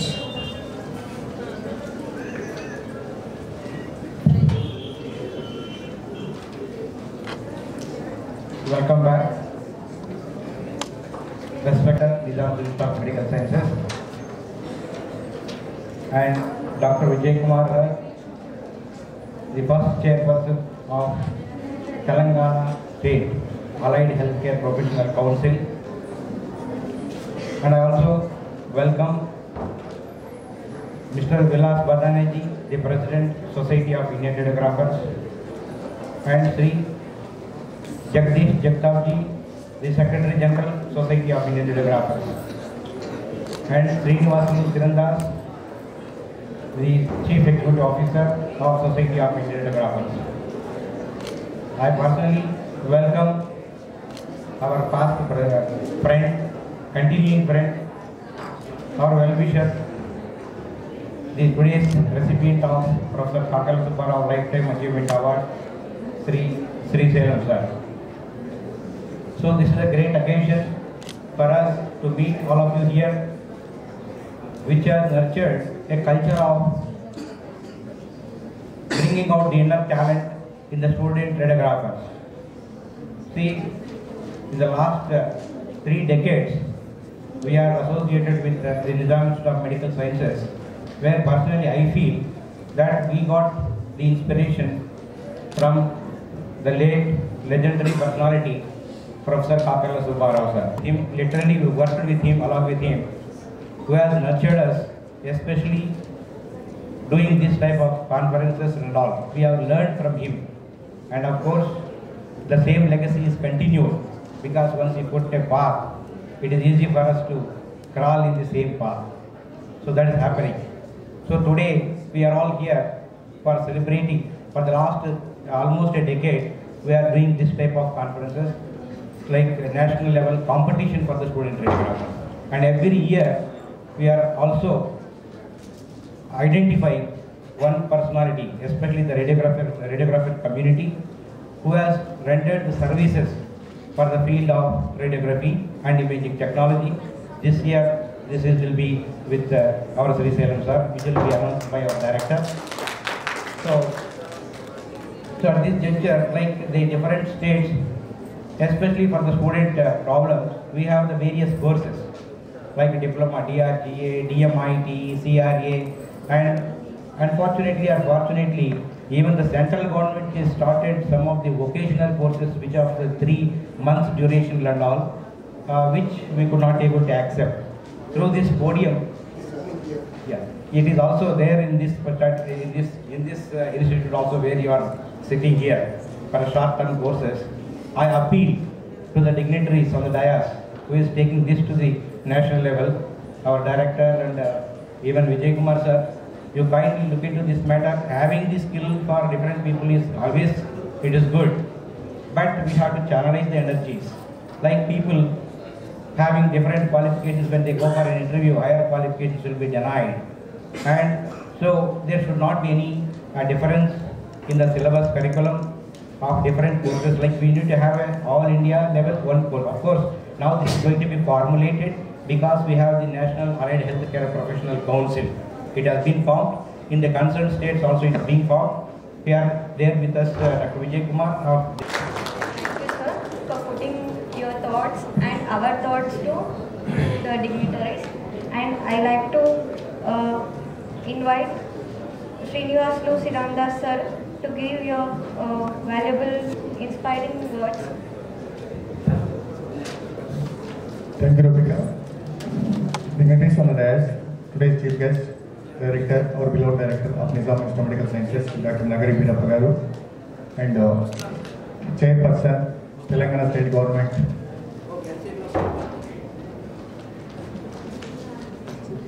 Telangana State Government, the President of Allied Healthcare Professionals, Chairperson, Dr. Vijay Kumar sir, and the President of the Society of Indian Radiographers, Vilas Padane, and the motivator, Sri Salem Garu, who retired from Nizam Institute of Medical Sciences, now who is going to receive the lifetime achievement of Professor Kakala Subbarao Garu, and my colleague, Mr. Damodaran Naidu, the President and Telangana chapter, as well as Director Academics of SAR. So today's all the delegates of various corners of the country, from Tamil Nadu, from Karnataka, and from Andhra Pradesh. So I'm from Kerala also there. So I welcome all of you. So today we are here just because of we the people in Nizam Institute of Medical Sciences. Luckily, unfortunately, very fortunately, we got employment in Nizam. So at that time, the then director was Professor Kakala Subbarao. He taught us the 3 qualities: discipline, determination, dedication. So these 3 values we learned from him. That is why we are continuing his legacy from decades to decades. Almost we have started this journey since '96. So continuous every year we are conducting state level programs, and we have conducted 3 national level conferences in Hyderabad on behalf of Telangana chapter as well as Nizam Institute of Medical Sciences. So unfortunately, I am not seeing that kind of discipline. I am sorry to say among you, when the meeting is going on, people are leaving the auditorium. That is very, I am very sorry to say that. So I would like to come into Telugu. Sabha Maryada, when Sabha started, people ఎవరైతే కూర్చున్నారు ఆడిటోరియంలో సమావేశ మందిరంలో మళ్ళీ వాళ్ళు సభ అయిపోయేంత వరకు కూడా బయటకు వెళ్ళకూడదు. అలా వెళ్తే వేదిక పైనటువంటి సభ గౌరవ అతిథులని మనం అగౌరవపరిచినట్లు అవుతుంది. సో దయచేసి you must SIT in the auditorium. Say year మనము ఎవరెవరు ఏ విషయం చెప్తారో తెలియదు, వాళ్ళ నుంచి మనం నేర్చుకోవాల్సినటువంటి అవసరం ఎంతో ఉంటుంది. So that kind of attitude is not acceptable. Okay, I hope all will remain in the hall still the inaugural program ends. So now I come into Society of Indian Radiographers. It is almost having 30 years of journey. In this journey, it has achieved many, reached many milestones.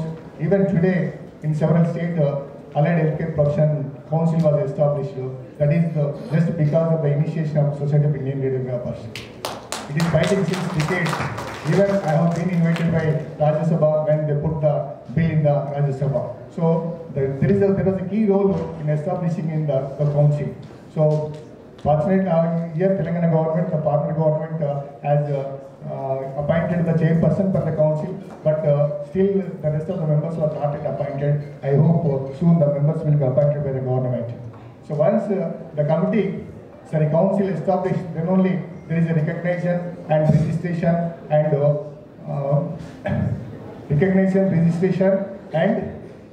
what is the next one? 3 R's are there. Regulation. All will be coming to force. So here now there are several trained people are working in several places, several diagnostic centers. That will be all abolished when the council is established. And here the regulation of courses, there are some certificate courses are there, diploma courses are there, and syllabus also different from university to university. So this all will be streamlined once the council is established. So almost all the people are eagerly waiting for the establishment of full-fledged council in Telangana sir. So, and when it coming to our Telangana chapter, so this is the 10th event of Professor Kakala Subbarao Best Scientific Paper Competition, as well as we are presenting the Lifetime Achievement Awards to the eminent radiographers every year. So, and besides, this is briefly about KSR Telangana. I don't want to take much time. So, our beloved director, Sir Veerappa sir, actually there is a busy schedule. So, sir has to go to some important meeting also there. He has to leave by 12 o'clock. That is why I would like to conclude, and I request other dignitaries to take a short time. So, besides the busy schedule, sir has come to grace the occasion. Thank you, sir, for coming over here and blessing us, all the radiographers come over. And sir just now shared his views also. Actually, for radiographer government, grade 2, grade 1, and technical officer, senior technical officer, chief technical officer. And there are 5 steps are there. So I think sir is going to present the same issue tomorrow. EB is there. In the EB, I hope, I pray the God to succeed the EB resolution all the radiographers will get 5 stages of promotion avenues. Thank you, sir. And thank you, Jagreesh and Vilasji, for coming over from all over Maharashtra with these colleagues and to grace the occasion. Thank you. Thank you, one and all, who are making this conference section. Thank you very much. Thank you, Srinivas.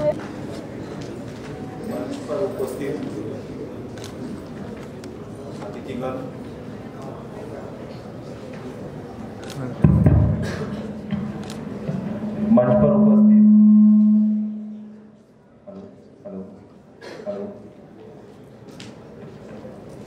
मंच पर उपस्थित अतिथिगण, आदरणीय Nagari Veerappa sir, chief guest of this programme,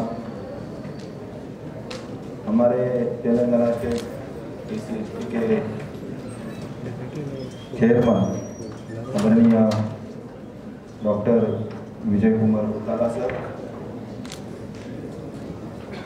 जिनका यहाँ पर professor काकाला Subbarao award देके सम्मान किया जा रहा है, वो हमारे ज्येष्ठ सहकारी आदरणीय श्री KSR सर, मेरे साथ आए हुए महाराष्ट्र से हमारे सोसाइटी ऑफ इंडियन रेडियोग्राफर्स के सेक्रेटरी जनरल आदरणीय जगदीश जगताप सर, हमारे जस्ट पास्ट प्रेसिडेंट और जिन्होंने एकेडमी को एक ऊंचाई पर लेके जाने का एक प्रण उठाया है, जैसे हमारे मित्र आदरणीय दामोदर नायडू सर, और KSR के एक मेन पिलर है वो CEO, हमारे KSR के CEO आदरणीय श्रीनिवास सर, मेरे साथ आए हुए महाराष्ट्र से हमारे दोस्त, महाराष्ट्र के रेडियोग्राफर्स एसोसिएशन ऑफ महाराष्ट्र के प्रेसिडेंट आदरणीय रमेश तांबे सर, हमारे रेडियोग्राफर्स एसोसिएशन ऑफ महाराष्ट्र के EC मेंबर, KSR के EC मेंबर आदरणीय Deepak Wani sir, Abhijit Pagare sir and Anoop Nade sir, और आए हुए सभी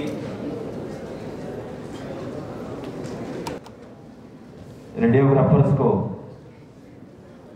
आज के दिन की बहुत बहुत शुभकामनाएं मैं इस मंच से as a society of Indian radiographers के प्रेसिडेंट होने के हैसियत से आपका सबका मैं यहाँ पे स्वागत करता हूँ।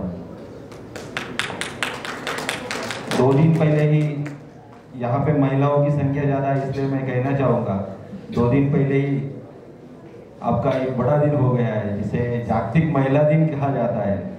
उसके लिए भी बिलेटेड हैप्पी महिला दिन। प्रोफेसर काकाराला सुब्बाराव अवार्ड के ये 10th फंक्शन में हमारे मित्र Srinivas sir and Damodar sir उनके साथ में खड़े रहे। वो हमारे सोसाइटी ऑफ इंडियन रेडियोग्राफर्स के वाइस प्रेसिडेंट आदरणीय M.A. वारिस सर, महेश बसवानी, ये सब लोग ये जो प्रोग्राम करते हैं इसे हमें बहुत ज़्यादा प्रेरणा मिलती है। पूरे महाराष्ट्र से हम लोग भी ऐसा सोचते हैं कि शायद हमें भी ऐसा मौका मिले। सब लोग नंबर लगा के खड़े कि किसको मिलना चाहिए अवार्ड।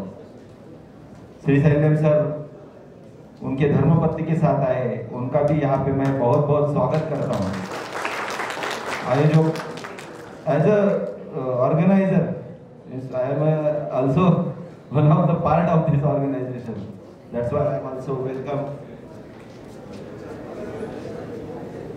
दोस्तों, ये 10th professor Kakarala Subbarao life time achievement award का फंक्शन में 2014 से इसकी श्रृंखला चालू हुई। 2014 में हमारे ज्येष्ठ जिन्होंने सोसाइटी ऑफ इंडियन रेडियोग्राफर्स की स्थापना की, इंस्टॉलेशन किया, वो हमारे वाजिद सर। उसके बाद में 2015 में त्रिलोकीनाथ मिश्रा सर जो KSR के बहुत साल प्रेसिडेंट रहे। उसके बाद में हमारे दिल्ली के एम्स के KSR के PC मेंबर आदरणीय पवन कुमार पोखली सर। बाजू के स्टेट में तमिलनाडु से K Muniratnam sir, Daniel Kanaka sir, professor Paneer Selvam sir, उनके काफ़ी स्टूडेंट यहाँ पे आए होंगे। Gurmeet sir Singh from Haryana, Sitaram Sharma from Rajasthan and last award 2022 में जिनको दिया गया वो डॉक्टर SC बंसल, और आज जिन्हें दिया जा रहा है वो हमारे श्री शैलेम सर। ये सब अचीवमेंट अवार्ड जो दिया जाता है वो किसे दिया जाता है ये भी जरा बताना जरूरी है। जो रेडियोग्राफर्स के भविष्य का सोच के, फ्यूचर में रेडियोग्राफर्स फील्ड कैसे होने वाला है, आगे चल के कौन सा इनोवेशन, कौन सा नया टेक्नोलॉजी आने वाला है, उसके लिए जो अपना पूरा जीवन व्यतीत करते हैं वो सभी लोगों को प्रोफेसर काकाराला सुब्बाराव अवार्ड दिया जाता है। सर, मैं अभी परसों के दिन बॉम्बे गया था, मेरे साथ वन ऑफ माय रेडियोलॉजिस्ट, तो मैंने बोला सर मुझे वापस नेक्स्ट वीक हैदराबाद जाना है। तो उन्होंने वो पूछा मुझे कि हैदराबाद क्यों जा रहे हो, तो मैंने बोला सर उधर आपके पितामह भीष्म जो रेडियोग्राफर्स के बुक्स, रेडियोलॉजिस्ट के जो बुक्स है उनमें कई सारे books doctor professor Kakarala Subbarao sir के हैं। आज भी वो बुक्स काफ़ी रेडियोलॉजिस्ट लोग पढ़ते हैं। ऐसे हमारे professor Kakarala Subbarao award sir को मैं नमन करता हूँ और उनको मैं हमारे सोसाइटी ऑफ इंडियन रेडियोग्राफर्स की तरफ से फिर से एक बार श्रद्धांजलि अर्पित करना चाहता हूँ। दोस्तों, आज एक बड़ा दिन है। एक 1876 में आज ही के दिन एक इनोवेशन हुआ था जिसका नाम टेलीफोन रखा गया था, और वो टेलीफोन का संशोधन जिन्होंने किया था वो अलेक्जेंडर बेल थी। आज भी हम लोग बोलते हैं कि मोबाइल की बेल बज रही है, तो बेल का वो रीजन अलेक्जेंडर बेल है। और आज भी 1876 से 2024 तक टेलीफोन में जितने बदलाव हुए उससे ज्यादा बदलाव रेडियोलॉजी ब्रांच में हुए हैं। ये हमारा सौभाग्य है कि हम वो रेडियोलॉजी ब्रांच से बिलोंग करते हैं। आज की डेट में इंटरनेट और टेलीफोन की वजह से आया है। आज की डेट में artificial intelligence it's our future. आज आर्टिफिशियल इंटेलिजेंस रेडियोलॉजी फील्ड में भी इंटर कर चुका है। तो मेरे कहने का मतलब यह है कि जो तकनीक नई नई बनाई जाती है उसका ही कारण है आप जैसे नौजवान युवा युवतियों को जो रेडियोग्राफर्स का फ्यूचर है, जो रेडियोग्राफर्स बन रहे हैं, उनका एक सीख मिलना चाहिए। उसी के लिए आज का ये दिन में हम लोग हमारे दोनों मित्र और पूरा तेलंगाना चैप्टर सीएमई का भी ऑर्गेनाइज करते हैं। इसलिए मैं तेलंगाना चैप्टर को बहुत बहुत शुभकामनाएं देता हूँ। आगे चल के वो ऐसे ही बड़े बड़े प्रोग्राम करते रहे। हालांकि एकेडमिक में हमारे दामोदर नायडू सर बहुत आगे रहते हैं। हमारा कुछ भी प्रोग्राम रहेगा, कॉन्फ्रेंसेस हम लोग बहुत सारे ऑर्गेनाइज करते हैं, नेशनल लेवल पे रहते हैं, स्टेट लेवल पे रहते हैं, ताकि मेरे को कहीं ना बहुत अच्छा लगेगा। क्योंकि मैं महाराष्ट्र से बिलोंग करता हूँ। महाराष्ट्र में हम लोग every year one state conference करते हैं और एवरी मंथ में हम लोग रेडियोग्राफर्स के लिए हर एक अलग अलग जगह पे ऐसा ही एक सीएमई जैसा प्रोग्राम हम ऑर्गेनाइज करते रहते हैं। ऐसा ही प्रोग्राम तेलंगाना चैप्टर करते रहता है। लेकिन सर मैं कहना चाहूँगा कि स्टूडेंट्स लोग यहाँ पे बहुत है, बहुत अच्छी बात है। स्टूडेंट्स का ही फ्यूचर है, स्टूडेंट्स लोग ही आना चाहिए। अगर स्टूडेंट लोग सुन रहे हैं तो सुनो कि ये सब करने में बहुत सारी चीजों की मदद लगती है। इसके ऊपर बारीकी से ध्यान दीजिए। लेक्चरर्स अरेंज करना और फंड्स अरेंज करना ये बहुत बड़ी बात रहती है। तो उसमें जो भी टेक्निक है वो भी आप जरा सीख लीजिए। क्योंकि हमारा तो अभी रिटायरमेंट पीरियड आ चुका है, समझो हम लोग रिटायर हो जाएंगे। लेकिन आने वाले जनरेशन में इससे अच्छे प्रोग्राम होने चाहिए। इसकी ऐसी भी सोच यहाँ से लेके जाइए। मैं फिर एक बार सभी आयोजकों का धन्यवाद करता हूँ जिन्होंने मुझे यहाँ पे बुलाया, मुझे बोलने का मौका दिया। सबको फिर से एक बार धन्यवाद और आगे वाले फ्यूचर के लिए तेलंगाना चैप्टर को सोसाइटी ऑफ इंडियन रेडियोग्राफर्स की तरफ से बहुत बहुत शुभकामनाएं। धन्यवाद। C. K. Sriselam sir is the senior most radiographer of first generation of Nizam Institute of Medical Sciences. So I request our Sriselam sir to receive the Professor Kabila Subbarao Lifetime Achievement Award. I request already just Sriselam sir almost he has 40 years of service at the Ranjan X-ray clinic. So Ranjan is there, Kabila Subbarao is there. He is the 10th award is going to Mr. K. Sriselam. Please accept our award sir. I request our beloved director and chief guest of today, Dr. Nagari Veeraprasad, to present the Kabila Subbarao Award to Mr. K. Sriselam sir. One by one. So, first, please, madam, please, I request Srimati Sriselam also to come on the desk. One more chair, Anita, please arrange chair. One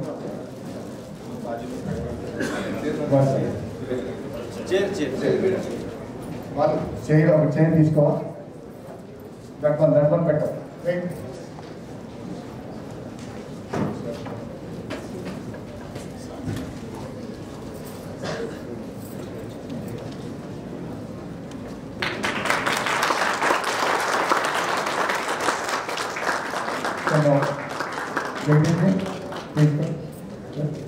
Honor with the shawl.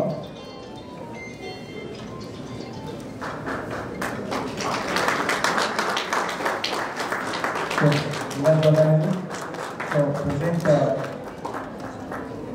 bouquet. So, memento,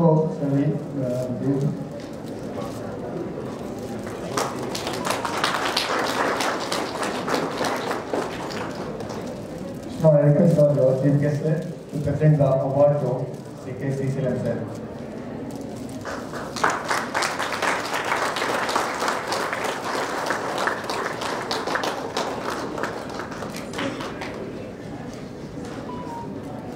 So a cash award also there.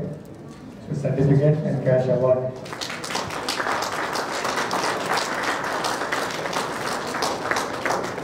So thank you sir for accepting our honor. I also. Yeah, please sir.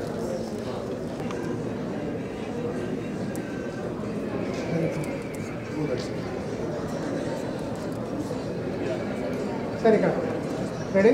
All the NIMS employees for their please come out of the desk. Raju. Well, the other one, please join us.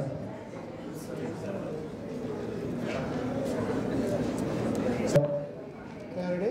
Actually, is the real person who is carrying forwarding this legacy of Kapil Subbarao sir. Thank you.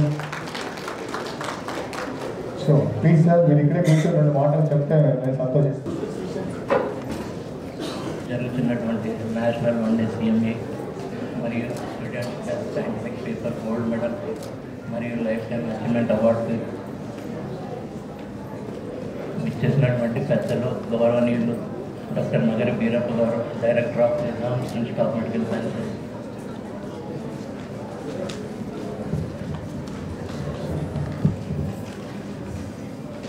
చాలా సంతోషంగా ఉంది. అందరికీ ఇక్కడికి వచ్చిన వాళ్ళందరికీ పేరు పేరున నా హృదయపూర్వక కృతజ్ఞతలు, ధన్యవాదాలు. Thank you so much. Thank you.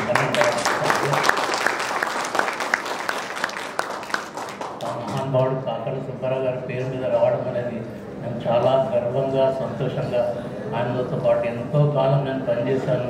నిమ్స్లో ఒక 30 ఏళ్ళు, అంతకుముందు ఒక 12 ఏళ్ళు, ఒక 42 ఏళ్ళ సంవత్సరంల అనుబంధం అంత ఉంది. రావడం అనేది చాలా గర్వంగా ఉంది.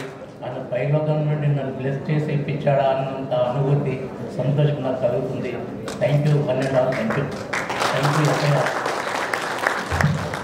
Thank you sir, thank you very much. అయ్యారు కాబట్టి ఈరోజు ఆయనకి అవార్డు వస్తుంది. ఆనందంగా ఉంది, మాటలు చెప్పలేను నేను. So thank you sir, thank you very much. Once again congratulations. So now I request our chief guest Dr. Nagari Veerappa garu to address the gathering. Sir, please sir.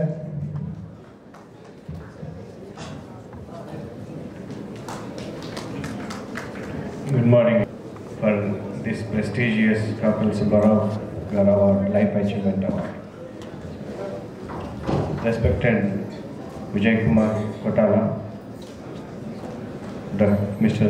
Vilas Bandani, Jagdish, and Sri Sailam garu, and my team, I can say my team, Damodar Naidu, Vilas team, Damodar Naidu garu, Srinivas garu, Varis garu, Mahesh Baswani, and other our technical officers, we are here, and due to paucity of time, I am not able to say all those things. And Sujata garu, Dr. thank you very much, and I thank the Indian Association of Radiographers to have a collaboration or association with Nizam Institute of Medical Sciences conducting these kind of conferences. I saw presentations of some of the students. They are not less than a doctors. So that the way, you can imagine a BSc or just 12th passed graduate or graduating student talking, explaining about the MRI and the breast imaging. It's very good, and they're all on par with any other medical students. That's an excellent. So I congratulate all the students for excellent presentation, as Dr. Pawar was mentioning, and I think we need to give little tips how to present the paper. One is look others' eyes and then speak, eye to eye. You will not be scared. If you see to others' eyes, they will be scared. So you have to scare them. And you should always think that people who are sitting in front of you are foolish people. Then only you will be able to speak properly. You should also think that they do not know anything and I know everything. So then only you will be able to present properly and confidentially. and I congratulate all the people. Nothing goes without any confidence, nothing goes without mentioning our great teacher, our motivator, well-wisher, you call it as anything, is our late Professor Padma Shri Kakan Subbarao Garu. Without taking his name, no conference in the Nizam Institute of Medical Sciences will go. We are here. I am here. It's because of the great teacher. 1990, 28th April, I was just called for an interview. I had just sent a simple paper saying that to the director, I would like to work in this institution as a resident. The same day evening, I got a phone call from department, from the director's office. Come for, you are being asked to come for an interview tomorrow. I was wondering, is it a joke or, nobody will get phone call like that. Seriously, I went next day and he asked me, what are you doing? Sir, I just completed surgery and my post-graduation. What are you doing at home? I'm just not doing, I just cleared the exam few days back. Will you join? Yes, sir. When? Maybe after 1 week or tomorrow. Come and join tomorrow. I said, fine, sir. So, 1st of May 1990, I joined as a senior resident in Nizam Institute of Medical Sciences. And we have been mentored, grown under the footsteps or under the blessings of Professor Kakan Subbarao. In fact, we learned a lot of radiology.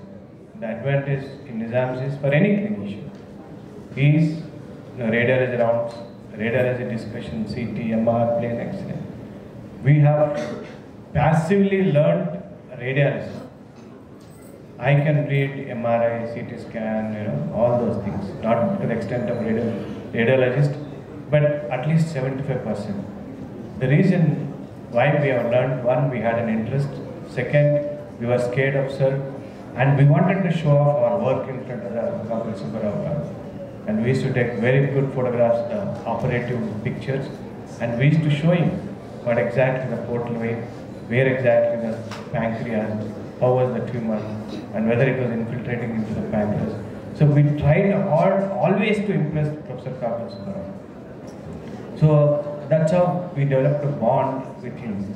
And we used to go to his chamber, we used to ask his doubts or her doubts, and he used to clear all the doubts. Such a great man. And I'll also say one more example, how good academician is he, and not selfish man, for those who wants to learn a subject. In again, same year, 1990, I was supposed to present unusual sites of hydrated cysts in the body.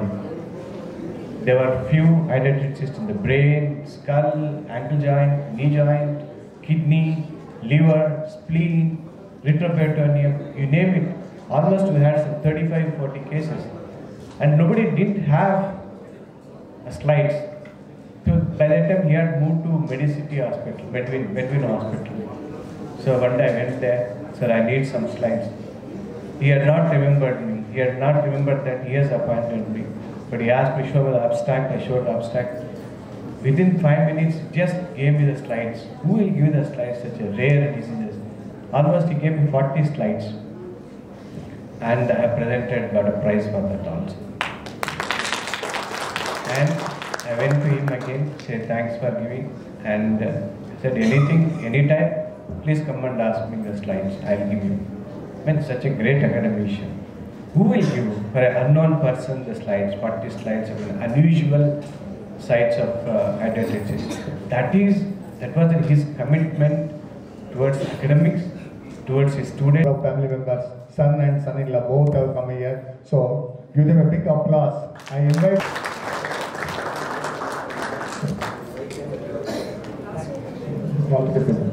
Sorry. Now I request our organizing committee members to present a bouquet and to honor our today's chief guest, Director, Nizam Institute of Medical Sciences.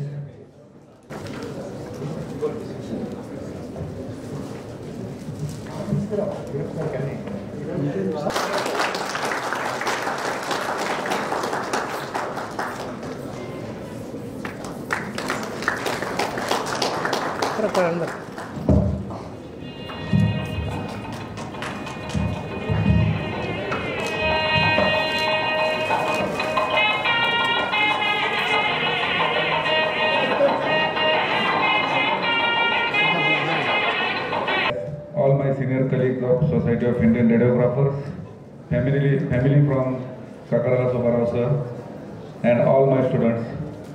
Actually, my president, my CEO, my academic director has given all the introduction about our association, and I am the Secretary General of the association. So my work is not to talk much, work much. So I will not take much time of all yours, but I say something. When we lost our new young radiologist in Pune, Dr. Ashish Khattar, he was a very good radiologist from Pune. We lost him in the very early age, in age 45 something. In his memory, we started the Dr. Ashish Khattar Memorial Program, academic program every year. So first year program, Kakarala Subbarao sir was a chief guest, and he was also a guest lecturer also. So I was fortunate to take him from airport to my institute, and then I was accompanying him for full day. He came with his big projector and with all the slides, and he was setting his all slides for almost 2 hours before his lecture. So that dedication was there. Now everybody is talking much about Kakarala Subbarao sir. I think मेरे बोलने से वो बड़े होने वाले नहीं हैं. वो इतने बड़े थे कि उनके बारे में हम कम से कम बोले, and we should try to follow him. That is the best thing we can do to tribute persons like Kakarala Subbarao sir. I once again congratulate Telangana team for arranging this beautiful program, consecutive 10 years for Kakarala Subbarao Award.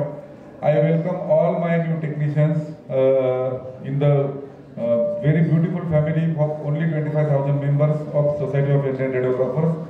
We are the dominant association in India. We have a good reputation in overseas also. Our good standing certificate, our certificates, our verifications are considered in all major countries. So I welcome you all. You can register as a student also. You can register after completing your course also. You can change your designation. If you can register now as a student, you can change your designation. As soon as you complete your education and you start functioning, you can again change your designation. So that is not the issue, but get the membership done, because you people are doing BSc and MSc radiography, and most of the people are having the ambition of working for overseas. I will not promote that, try to serve your own country, but for that purpose you require a recommendation of registered body, and we are the authorized registered body, Society of Indian Radiographers. We recommend official radiographers from India, and our recommendation is accepted worldwide. So I request you all to get the membership done from Society of Indian Radiographers, and I wish all of you a very bright, safe and secure radiographic career. Thank you very much. Thanks for watching. Thank you very much. I think sir, forget to Telangana State Government Allied Healthcare Professionals Council. Please sir. Very good afternoon everyone.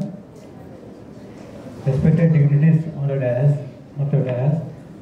and my dear allied professionals, students and friends. I thank the opportunity given to me for that I thank the organizers of this event. In spite of Sunday, I could see a full attendance.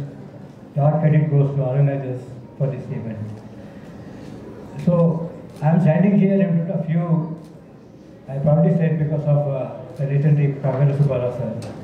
So he helped me a lot during my as a student and also as a faculty, and he always encouraged not only me and many of them, but benefited with his kind support and encouragement.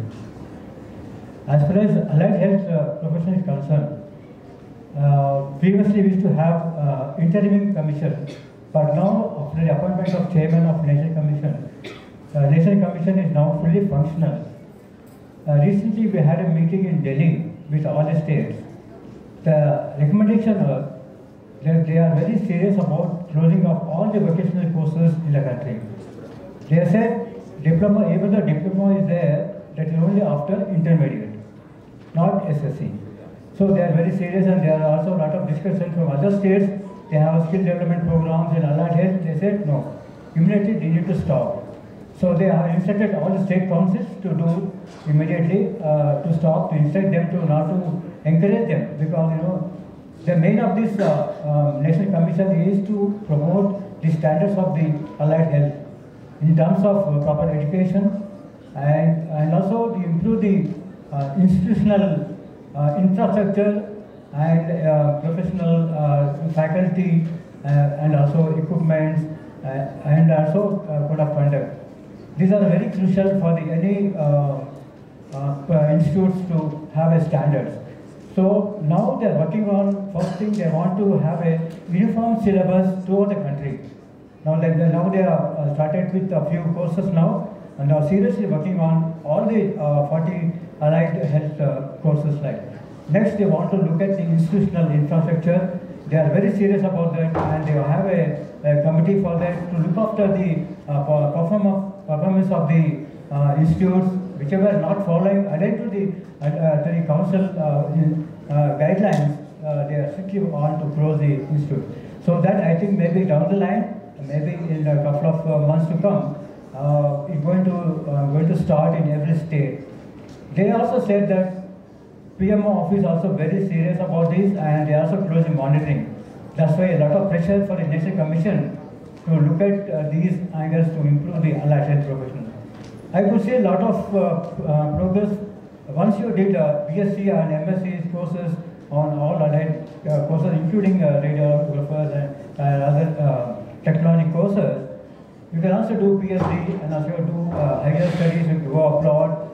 Since it is a uniform syllabus all over the country, so we get a job anywhere in the country, because now we see regional courses, they will accept the regional only. You cannot go and work in Kerala like that. But it is now a syllabus is all over the country is uniform, so we get a job opportunities everywhere in the country. You can also work anywhere.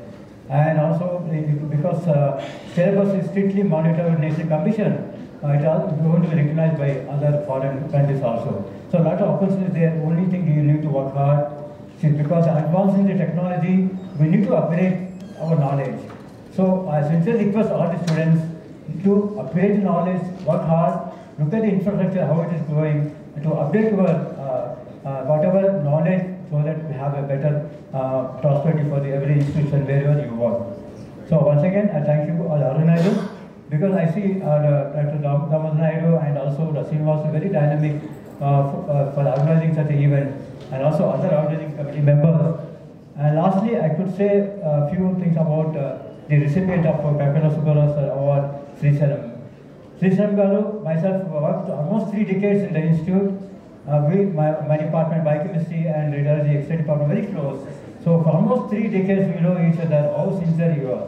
So I definitely feel that you deserve this award, because he has excellent contribution in the field of radiology. So thank you once again for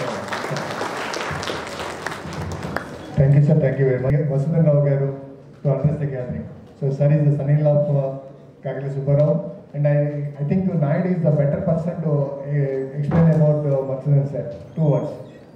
2 minutes back you have called me, so you want address. I shared the address. He could able to come here. So that's the great love towards us. And you also can witness the love and affection that what we are showing to Professor Kakala, sir, you can personally witness. Last time, I think you have come. So sir also could do it on over internet. So he has blessed at the COVID period also. So it is very fortunate that we have Tumala Mazur Rao. He is the eminent radiologist in the USA. He is the son-in-law of Professor Kakala Subbarao. So we wanted to listen you, sir, what you wanted to bless the students here who are here, and also the inputs that we wanted to continue the legacy of Professor Kakala sir, even futures to come. So kindly bless us. Thank you.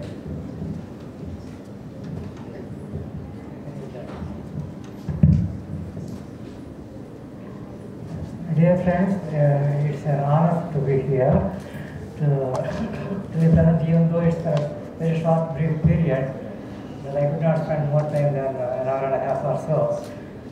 Anyway, first of all, I would like to congratulate the Society of Indian Radiographers Association. I'm very glad that they are conducting this every year, and in honor of Professor Kakala Subragaru. He was the modern Ranjan. I see the photograph of Ranjan on the right side, and the modern Ranjan on the left side, to the left of me. We used to have Ranjan's photograph in our clinic in Abbotts since 1959 to 1977, 1980, year after 1980 actually. Because I was there in the clinic for 8 years, 69 to 77. And Sri Sailam was trained by us in the beginning. So he started his career in our clinic. So congratulations, Sri Sailam, you have grown beyond my expectations. And I congratulate all the dignitaries on the dais, and also my colleagues, Dr. Sujata Patnaik and the doctor, and the two eminent radiologists here, who are part of the NIMS faculty here. Congratulate you, and then thank you very much for all your services. And I also congratulate all the radiographers who are taking part in the competition for this award. I wish you all the best, and I wish this function all the success. Thank you very much. Thank you so much, sir, for your valuable words. I'd like to call upon all the guest honors to felicitate the Vijay Kumar Puthalagaru, Chairman of TS Arid Health Centers Council.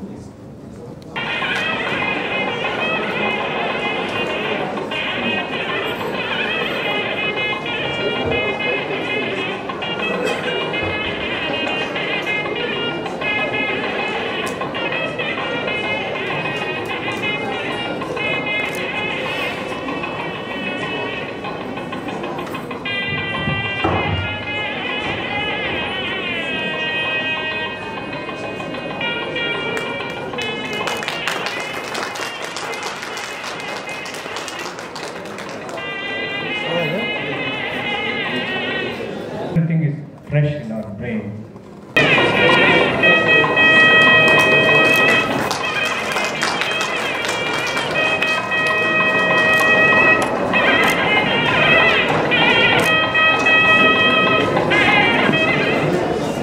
I request dignitaries to felicitate Sir Jagdish N. Jagtap, Secretary General, Society of Indian Radiographers.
So, Dr. Susindar, please accept our honor.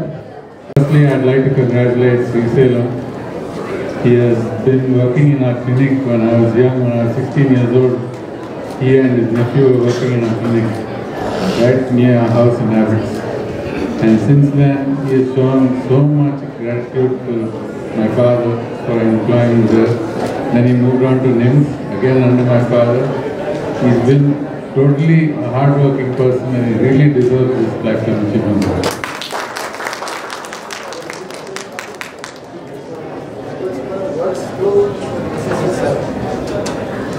What do we remember about Dr. Kakala Subragaru? For you, as young students and graduates, I'd like to mention a few points.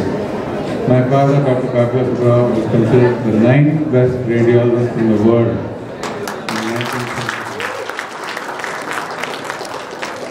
My father was considered one of the best administrators in the world by taking Nizam's Orthopedic Hospital and Nizam's Institute of Medical Sciences. He made a super specialization area, postgraduate and a medical college also. So he has to be congratulated for that and remembered for that. Next is, my father was one of the best teachers in the world. In fact, he taught thousands of students throughout his career, and he made them better radiologists. One thing about him, like I mentioned, when we run the school, I'm running the school, me and my father started a school, an international school, in 1991. Whenever we have a program, he says, if you shine, I shine. If you come up, I'm coming up. If I hear your voice in the future as top, I feel the top. This was his aim for all the students, not only in school but also in radiology. If the student comes up in life, that's an immense pleasure for him. That's what you should remember about. Thank you. Thank you, sir. Thank you very much. Really, Sushil sir, మాట్లాడరేమో అనుకున్నాను కానీ మౌనంగా bullets పేల్చారు. Thank you, sir. I request the Arvind committee to honor Sushil sir.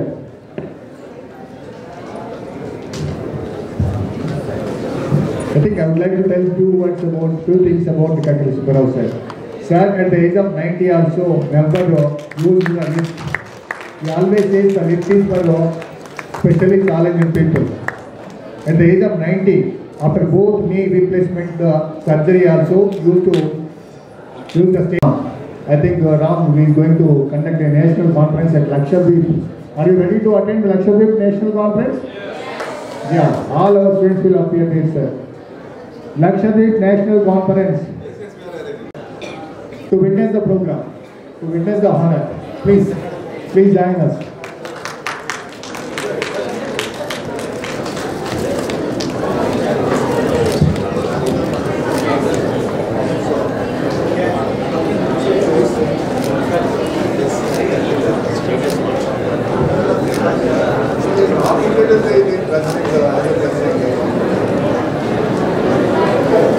EC member from Maharashtra.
Wow.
One second, madam.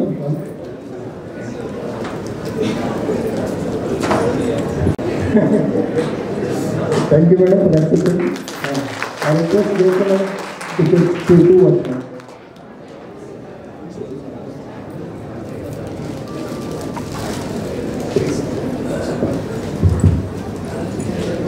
Good morning, everyone. It's very nice to see you all here today, and this has been good. And every year, this occasion is very important for us. It's mainly conducted by the radiographers because they're so enthusiastic. He is everything to us. He is the main person, and I'm happy that our own person today got to see that Mr. Srisalam has received the award today. So I'm very happy for that, and I congratulate all the organizers. They are very, enthusiastic people, and so I congratulate for conducting such a big event here, and thank you. One second, one please. I request Patsuvan sir and Sushil sir, please come out of there. So, up here.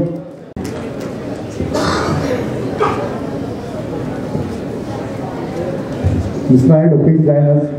Vilas, Jagdish, please join with us. Ram Krishnan, David Kumar, okay, please join with us.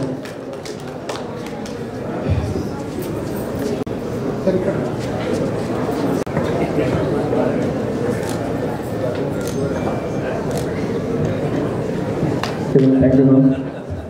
Please proceed. Ms. Naidu, now the centric program continues. Good afternoon to everyone. Today I will give a small talk on magnetic resonance elasticity for a short 15-minute talk where I would like to give a brief understanding of it and the prospects of elasticity in clinical medicine. Coming to introduction, elastography is a non-invasive technique of the objective and quantitative measures of tissue stiffness. Before going to elastography, proper physics, we need to have a basic understanding of few of the terms like stress, strain, shear, elasticity, and smallness. Stress, which is when coming to stress, when a deforming force is applied to an object, the object deforms. In order to bring the object back to the original shape and size, there will be an opposing force generated inside the object. The restoring force will be equal in magnitude and opposite in direction to the applied deforming force. The measure of this restoring force generated per unit area of the material is called stress. Thus, stress is defined as the restoring force per unit area of the material. A unit of stress is pounds per square inch, that is Pascal, which is equal to Newton per meter square. Then coming to strain, when subjected to stress, an object tends to undergo deformation of its original size and shape. The amount of deformation is known as strain. Expressed as change in length per unit length of the object. Longitudinal strain, like compression, causes change in length of an object. Shear strain causes changes in angle of an object. Strain is unitless, expressed as change in length per unit length of the object. Hard objects have lower strain waves than softer objects. Coming to elasticity, any material is said to be elastic if it deforms under external force but then returns to its original shape when the force is removed. We can see here when an object is subjected to compression, it regains its original position, original shape, form and size. The ability of any material to retain its original shape or size is determined by its elasticity. Stiffness, it is the resistance of an elastic object to the deformation by an applied force. Stiffness makes some sense material as harder or softer. The harder the material, the more stiffer it is and less deformation it undergoes and the less strain it undergoes. The softer the material, the less stiffer it is and more deformation it undergoes while applying a pressure. In clinical significance of this stiff property is when normal tissues consist of different components having different stiffness properties. But in pathologic condition, stiffness changes and thus pathological changes are known to be correlated with changes in tissue stiffness. Changes in stiffness are symptomatic of such diseases, and we can see various conditions here where the tissue stiffness is affected. Either we can see increase in stiffness or a decrease in stiffness. In conditions like cancer, inflammation, fibrosis, there is a progressive increase in stiffness, while in case of emphysema, myopathy, neurodegeneration and disc degeneration, we can see a decrease in stiffness. The basic principle of elastography goes as this: wave propagation through the stiff tissues. Waves propagate through tissues at various rates depending on the tissue elasticity. Soft tissues have slowly propagated waves where the waves travel with a shorter wavelength, and in harder tissues the waves travel with a longer wavelength and more rapidly. And we can understand this basic thing by understanding the velocity of sound in solid, liquid and gas. We can easily understand this elastography. The velocity of sound in solids will be very much higher in terms of thousands of meters per second, whereas velocity of sound in air will be only at 300 meters per second or 330 meters per second. The same applies to the tissues. When we propagate the waves, the stiffer tissues have a more propagative velocity than the softer tissues. The basics of human tissue elasticity. Tissue stiffness is measured by a physical quantity called Young's modulus. This Young's modulus is defined as the ratio between the applied stress and the induced strain.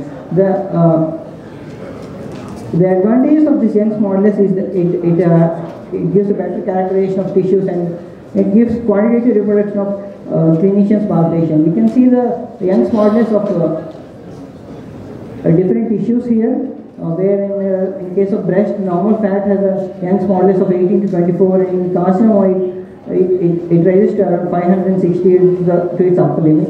And we can see in a liver, the cirrhosis in the normal liver shows a Young's modulus of around 0.4 to 6, whereas in the cirrhotic liver it can go up to 100. Types of waves, there are two types of waves, longitudinal and transverse waves. The transverse waves or the propagative waves remains the major wave in the MR elastography. Compression waves travels in orders of magnitude faster than the shear waves in human soft tissues.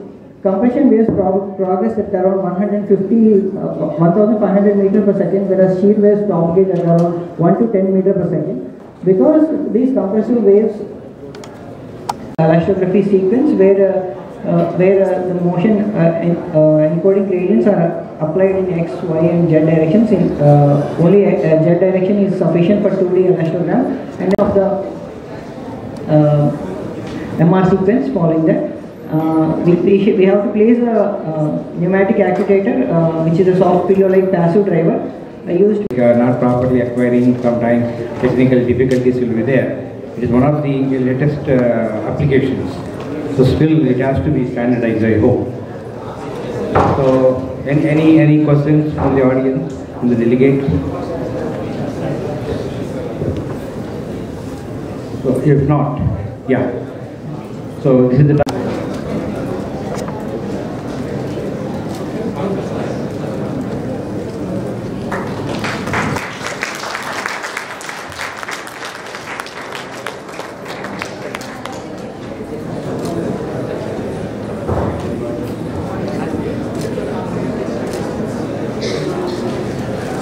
Thank you, sir.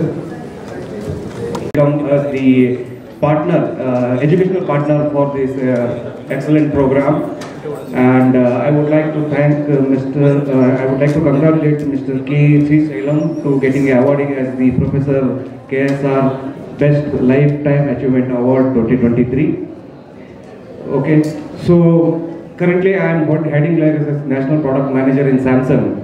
I am also a radiology technologist. I worked in a hospital wherein I handle the X-rays, CT, MRs as an user. So currently I am as in a healthcare product industry as a product manager. So today I am going to talk about the latest innovations in the artificial intelligence in the healthcare division. So Mr. Vilas was talking about that there is a AI which has come in the healthcare industry, including in the radiology. So not only in CT and MR, even in X-ray also there is a AI which has come.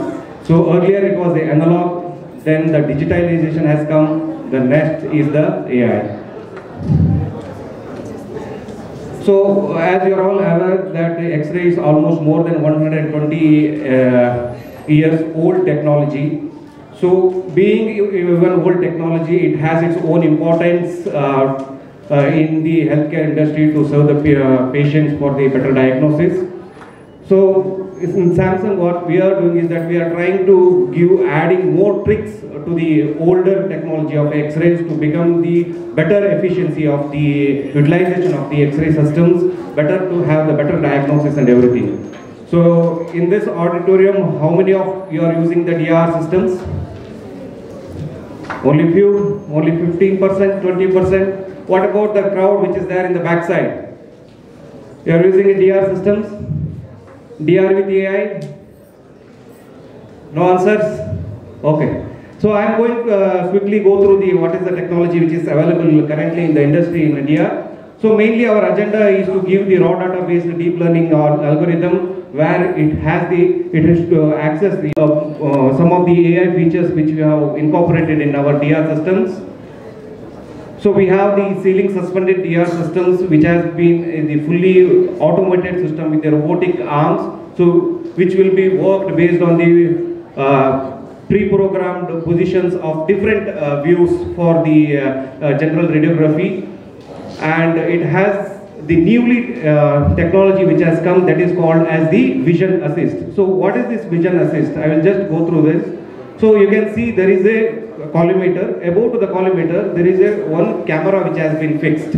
So with this camera, while adopting this AI technology, we have got the virtual overlay, virtual collimation, motion alarm, vision stitching, intelligent collimation, and the patient size guide. So what are all these, and with this camera how we can able to achieve this functions? I will go through this. I will just talk about the TUF sensors. So you might be knowing the TUF sensors. So the formula is very simple. There is a light will be passed to the object, and through that object when the light received through the camera, that distance we will calculate, and with this we will frame the image on the main console, and we can see that how the patient live imaging can be done live, and some of the collimation adjustments, auto planning, everything can be utilized. So there is one function called Vision Live, so that once the patient is placed in the X-ray room, from the console itself, in the console monitor, you can able to monitor the patient, so that whenever you are doing an X-ray for the older elderly patients or some of the pediatric patients, so you can able to monitor from the console itself. Above to that, there is a virtual overlay. So once the patient is placed over the receptor, the patient is fully covered on that. So what is the region of interest covered? You can able to see it from the console itself, so that is there any modification has to be done, you can able to do it from the console itself. Virtual collimation. So virtual collimation in the sense, with this camera we can able to control the collimation shutters from the console itself. So normally, currently what you are going to do, you are doing is that you are going to the X-ray room. In the X-ray room, you are giving the precise, and they can have a look, and based on that they can give their expertise feedback, so that the patient treatment can be much more faster. Also, currently we are in just CAD V3 version. We are coming with version 4, wherein we are trying to add more findings like the tuberculosis, or rib fractures or the cardiomegaly, all those things we are trying to adopt in this, so which will detect. So this is some of the cases which has been detected. It gives the markings with the small abbreviation form where you can able to see if it is NDL, it is a nodule, pneumothorax, PTX, something like that it comes. So these are all few cases. So we are actively listeners from the industry. So all this technology which we adopted only because of you guys. Because based on your inputs, we are implementing. So there are a lot of inputs we have taken it even from India, like the AIMS, PGI, Reliance Hospital, and everywhere. So similarly, we would in future we would like to listen more from Nizam Institute also. Okay, so that based on your feedback, we develop a lot of softwares which will help.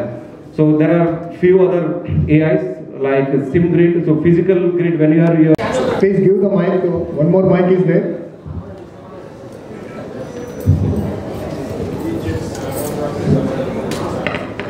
Regarding the forgetting the marker in your presentation, if we forget and then due to by presentation your virtual picture, doctor can be find out. But my question is, because due to like NIMS hospital or Usmania hospital or Gandhi hospital, the huge quantity of the patients we are facing.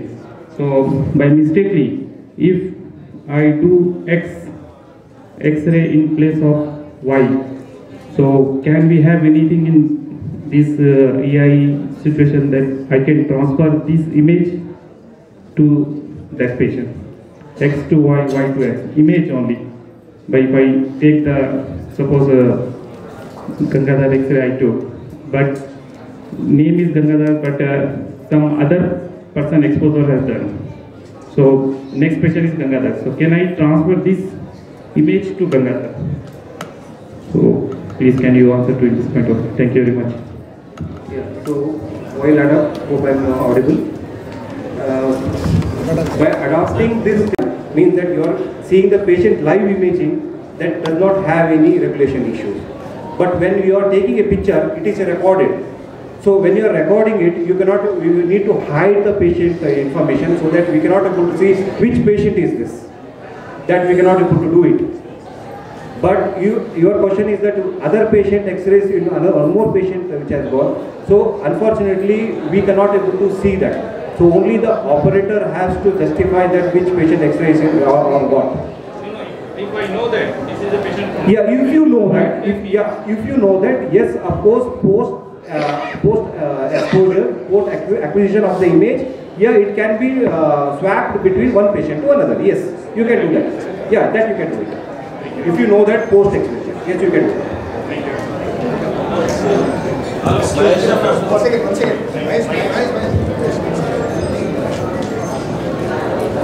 I'm sorry.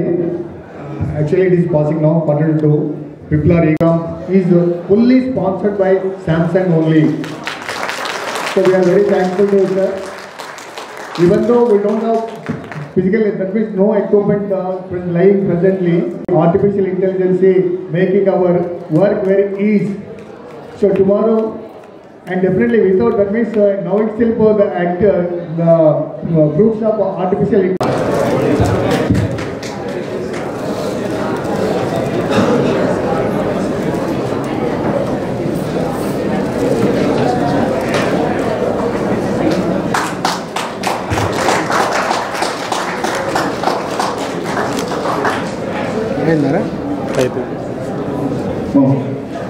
Sujat Madam. Now, honor to Sujat Madam. We always conduct the quiz and present the prizes to all the people who participate in the quiz. The winners and losers also will get the prizes. All sponsored by Sujat Madam only. Thank you, Madam, for your support. The support will continue forever.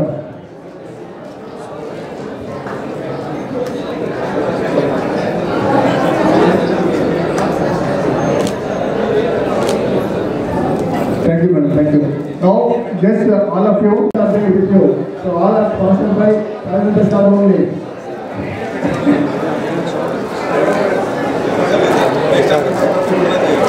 Thank you, Mr. Anand sir.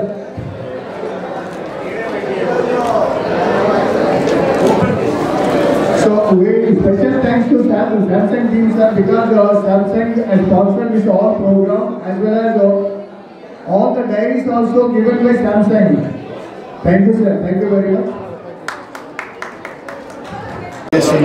So పరంపర అంటే కాకల Subbarao eminent radiologist వరల్డ్లో so NIMS first director కూడా ఆయన నుంచి నేర్చుకున్నటువంటి విద్యను మేము అంటే కంటిన్యూగా ఫ్యూచర్ జనరేషన్స్కి తీసుకెళ్ళిన సదుద్దేశంతో ప్రతి సంవత్సరం ఒక నేషనల్ లెవెల్లో ఒక సిఎంఈ కండక్ట్ చేస్తూ ఉన్నాము.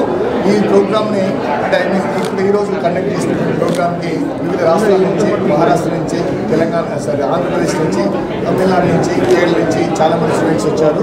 దాదాపు 450 మంది స్టూడెంట్స్ ఈ ప్రోగ్రాంలో పాల్గొన్నారు. ఇదంతా కూడా రేడియాలజీ ఏ విధంగా డెవలప్ అవుతుంది అవన్నీ కూడా ఈ సైంటిఫిక్ ప్రోగ్రామ్స్ ద్వారా మేము ఎడ్యుకేట్ చేస్తూ ఉన్నాము. At the same time radiology అనేది ఒక ఫీల్డ్ ఏంటంటే రేడియేషన్ ఇన్వాల్వ్ అవుతుంది. ఆ రేడియేషన్లో పేషెంట్స్ కానీ ఇతర సిబ్బంది కానీ లేదా రోగి సహాయకులు కానీ ఏ విధమైన నష్టం వాళ్ళకి కలగకుండా ఏ విధంగా సేఫ్ ప్రాక్టీస్ చేయాలని చెప్పేసి కూడా ఈ యొక్క సిఎంఈ ఉద్దేశము. అదేవిధంగా థ్రూఅవుట్ ఇండియాలో ఉన్నటువంటి రేడియోగ్రాఫర్స్ It taught us to give and the right way to live. Can never thank you enough for being what you were and making us what we are. Gurave Namaha.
Come in the center. This side. Your name? Your name? My name is Sonashi. This is for everybody. Okay?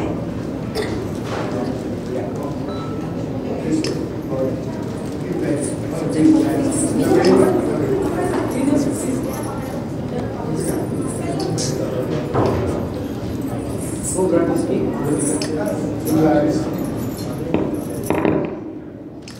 निकल रहा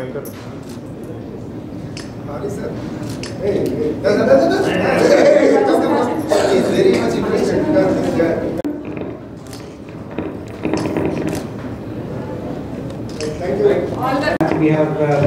madam, that these are the areas where we want to have some flash of light to make the completeness.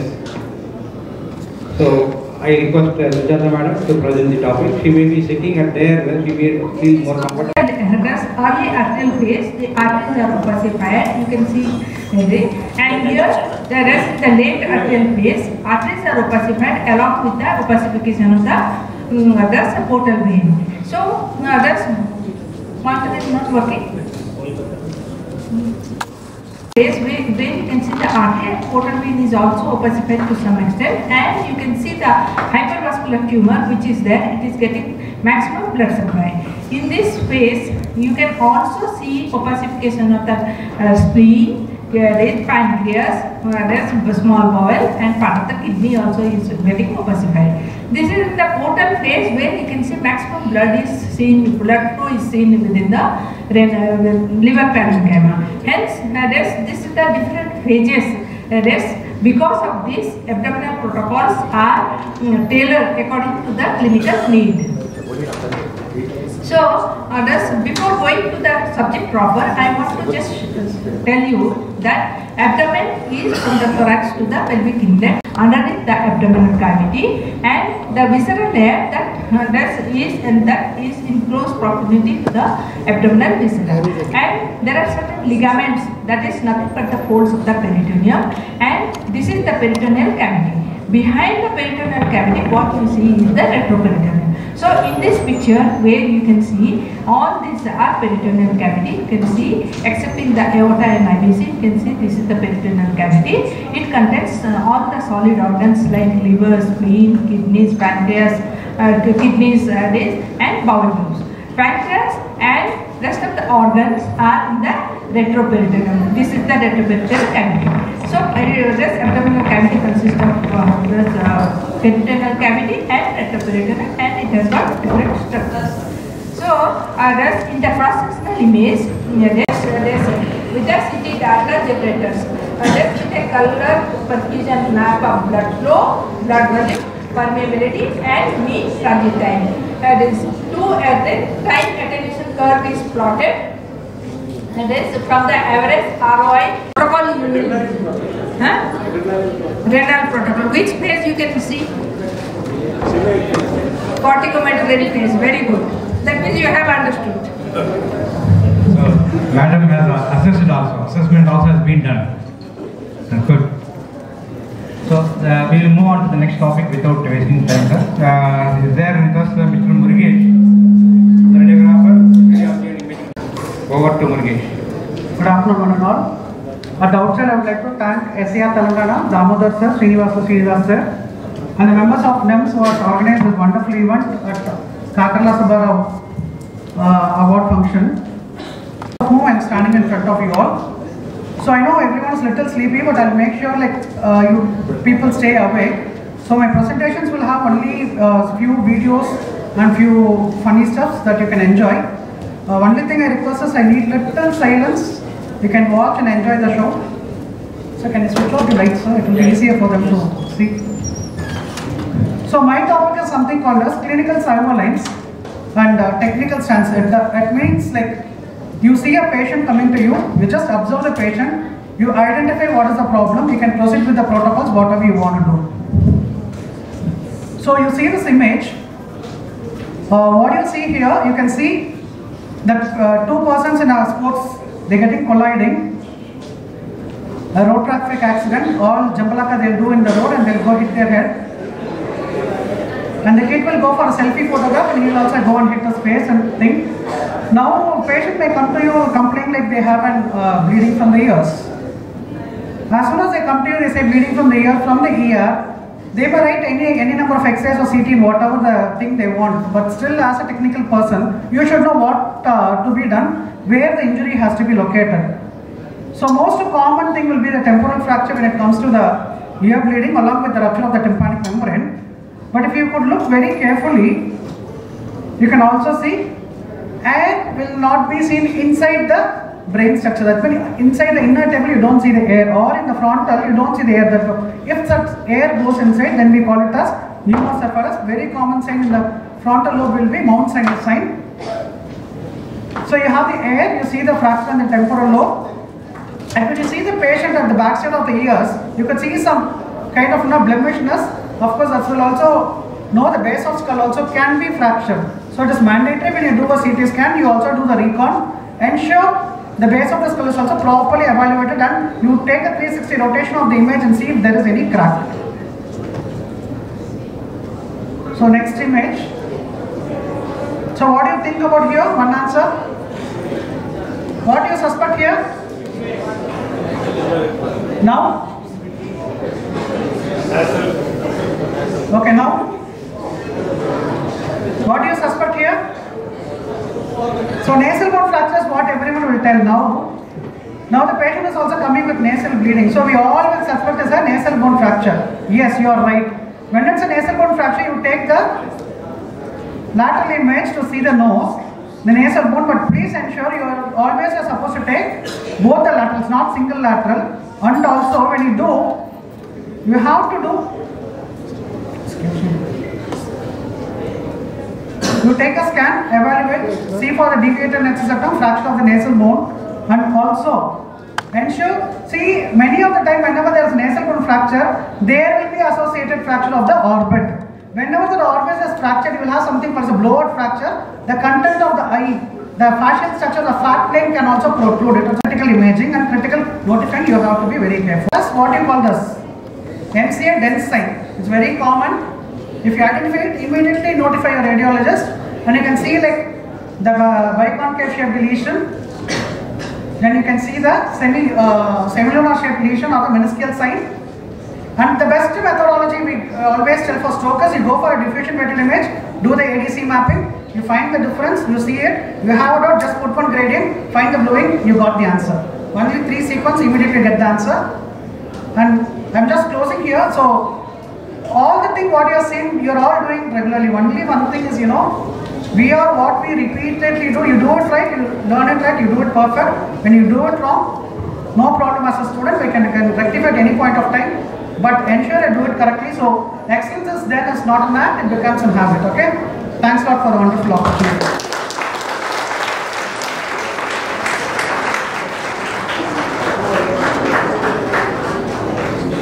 Yeah, that's great. So people are getting some sleep. They have taken them to the movie and boxing for a Sikadi Amaraki. So that's great. So Murugesh is from actually Chennai. So he was the first recipient of this Prof. Kakala Best Scientific Paper Award topic. At that time he was a student. So now he has come as a faculty to us. Great Murugesh, great going. Yeah, we wanted to honor you with a memento. We are ready. We are ready.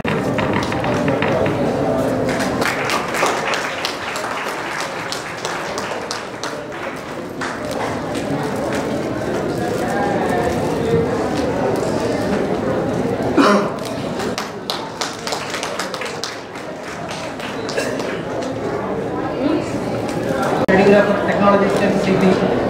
And now I am going to present CT protocols in common congenital anomalies.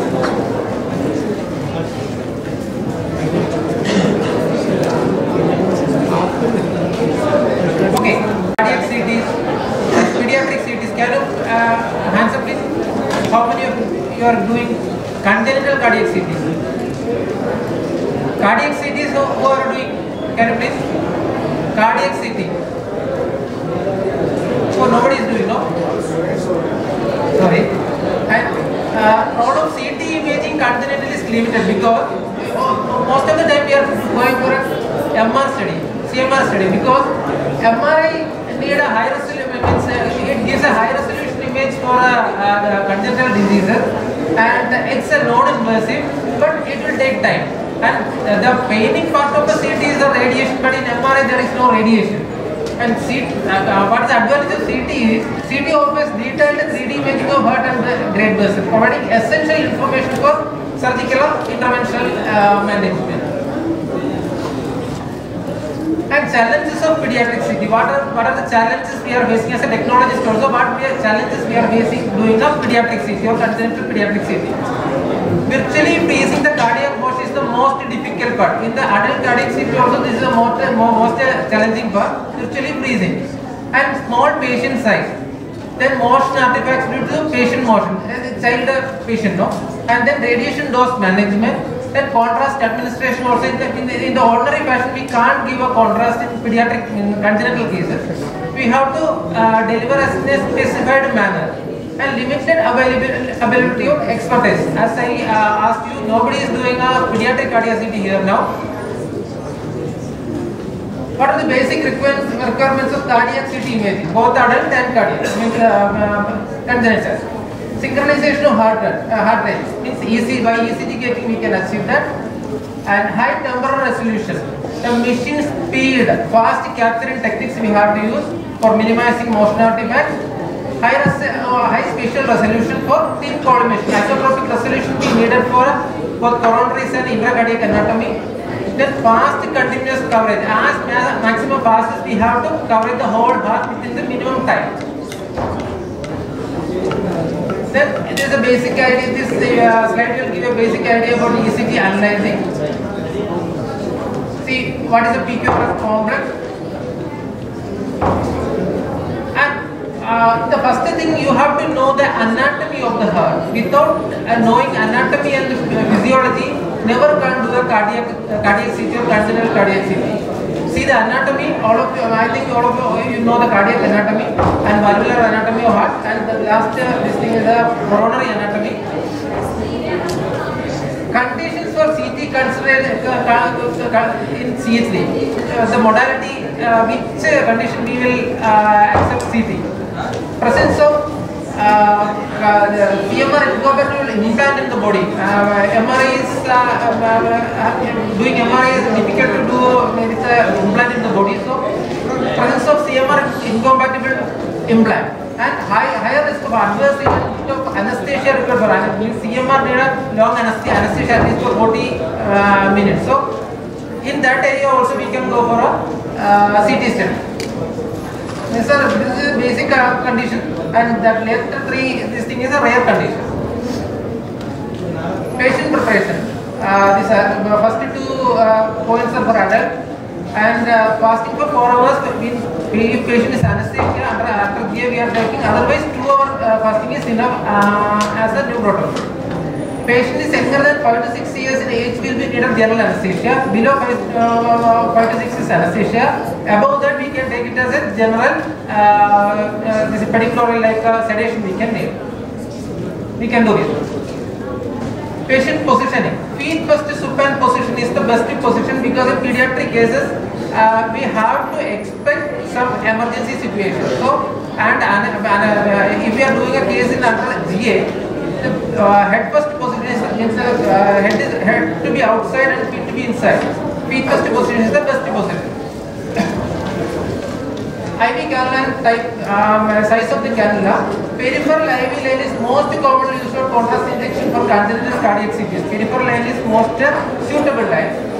And in sometimes peripheral line, if any difficulty to face putting peripheral line, we can go for a central line also. And in pediatric cases, especially in my department, we are going for a lower limb cannulation. Injection by a lower limb extremity we are considering neonates and infants to avoid residual high density contrast in the subclavian circulation. Particularly when pathology or anomalous drainage of pain in main outer pulmonary collateral we are expecting. Advantages of lower limb cannulation from the picture you can see. From the SPC, due to high dense contrast, the artifact is coming. In the first image, there is no artifact. Contrast administration. The dynamics of contrast enhancement is determined by patient cardiac output, means heart rate. Injection rate, how fast we are injecting the contrast. Total volume of contrast medium injected. Total volume of contrast medium injected means there is a particular guideline 1.5 to 2 ml per kilogram body weight. And concentration of the contrast medium, type of injection, uniphasic or biphasic, especially in pediatric protocol, this fashion of the injection means whether we are doing a biphasic injection or uniphasic injection, that we can discuss in later. And patient pathophysiology. Definitely the patient pathophysiology, about pathophysiology you have a basic idea before taking the patient to the couch. Use of power injector in pediatric patient, whether we can use power injector or not. Power injectors can be safely used in pediatric patients as per the guideline.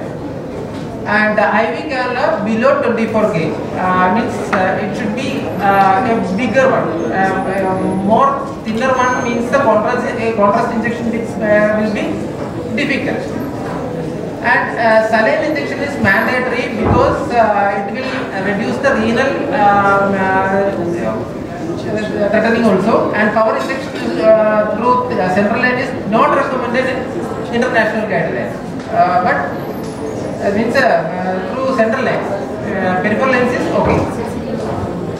Contrast volume and injection protocol. Contrast injection used for pediatric CT angiography is typically 1 to 1.5 ml per kilogram. I already told. Adult it is 1.5 to 2. Combined volume load of contrast in saline flush is 2 to 3 ml per kilogram.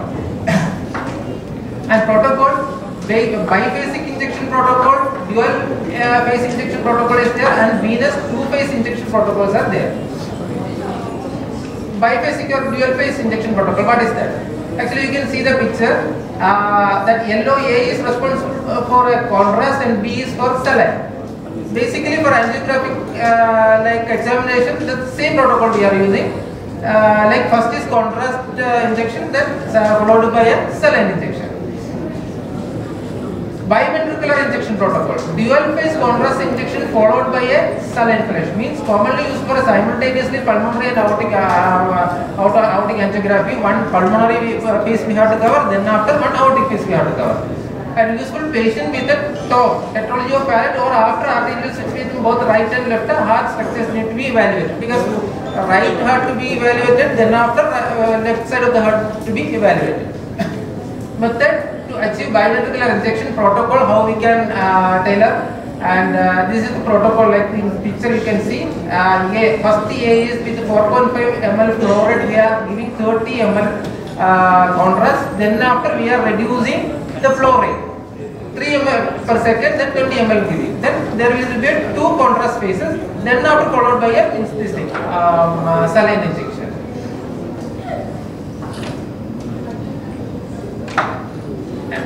You can see the protocol.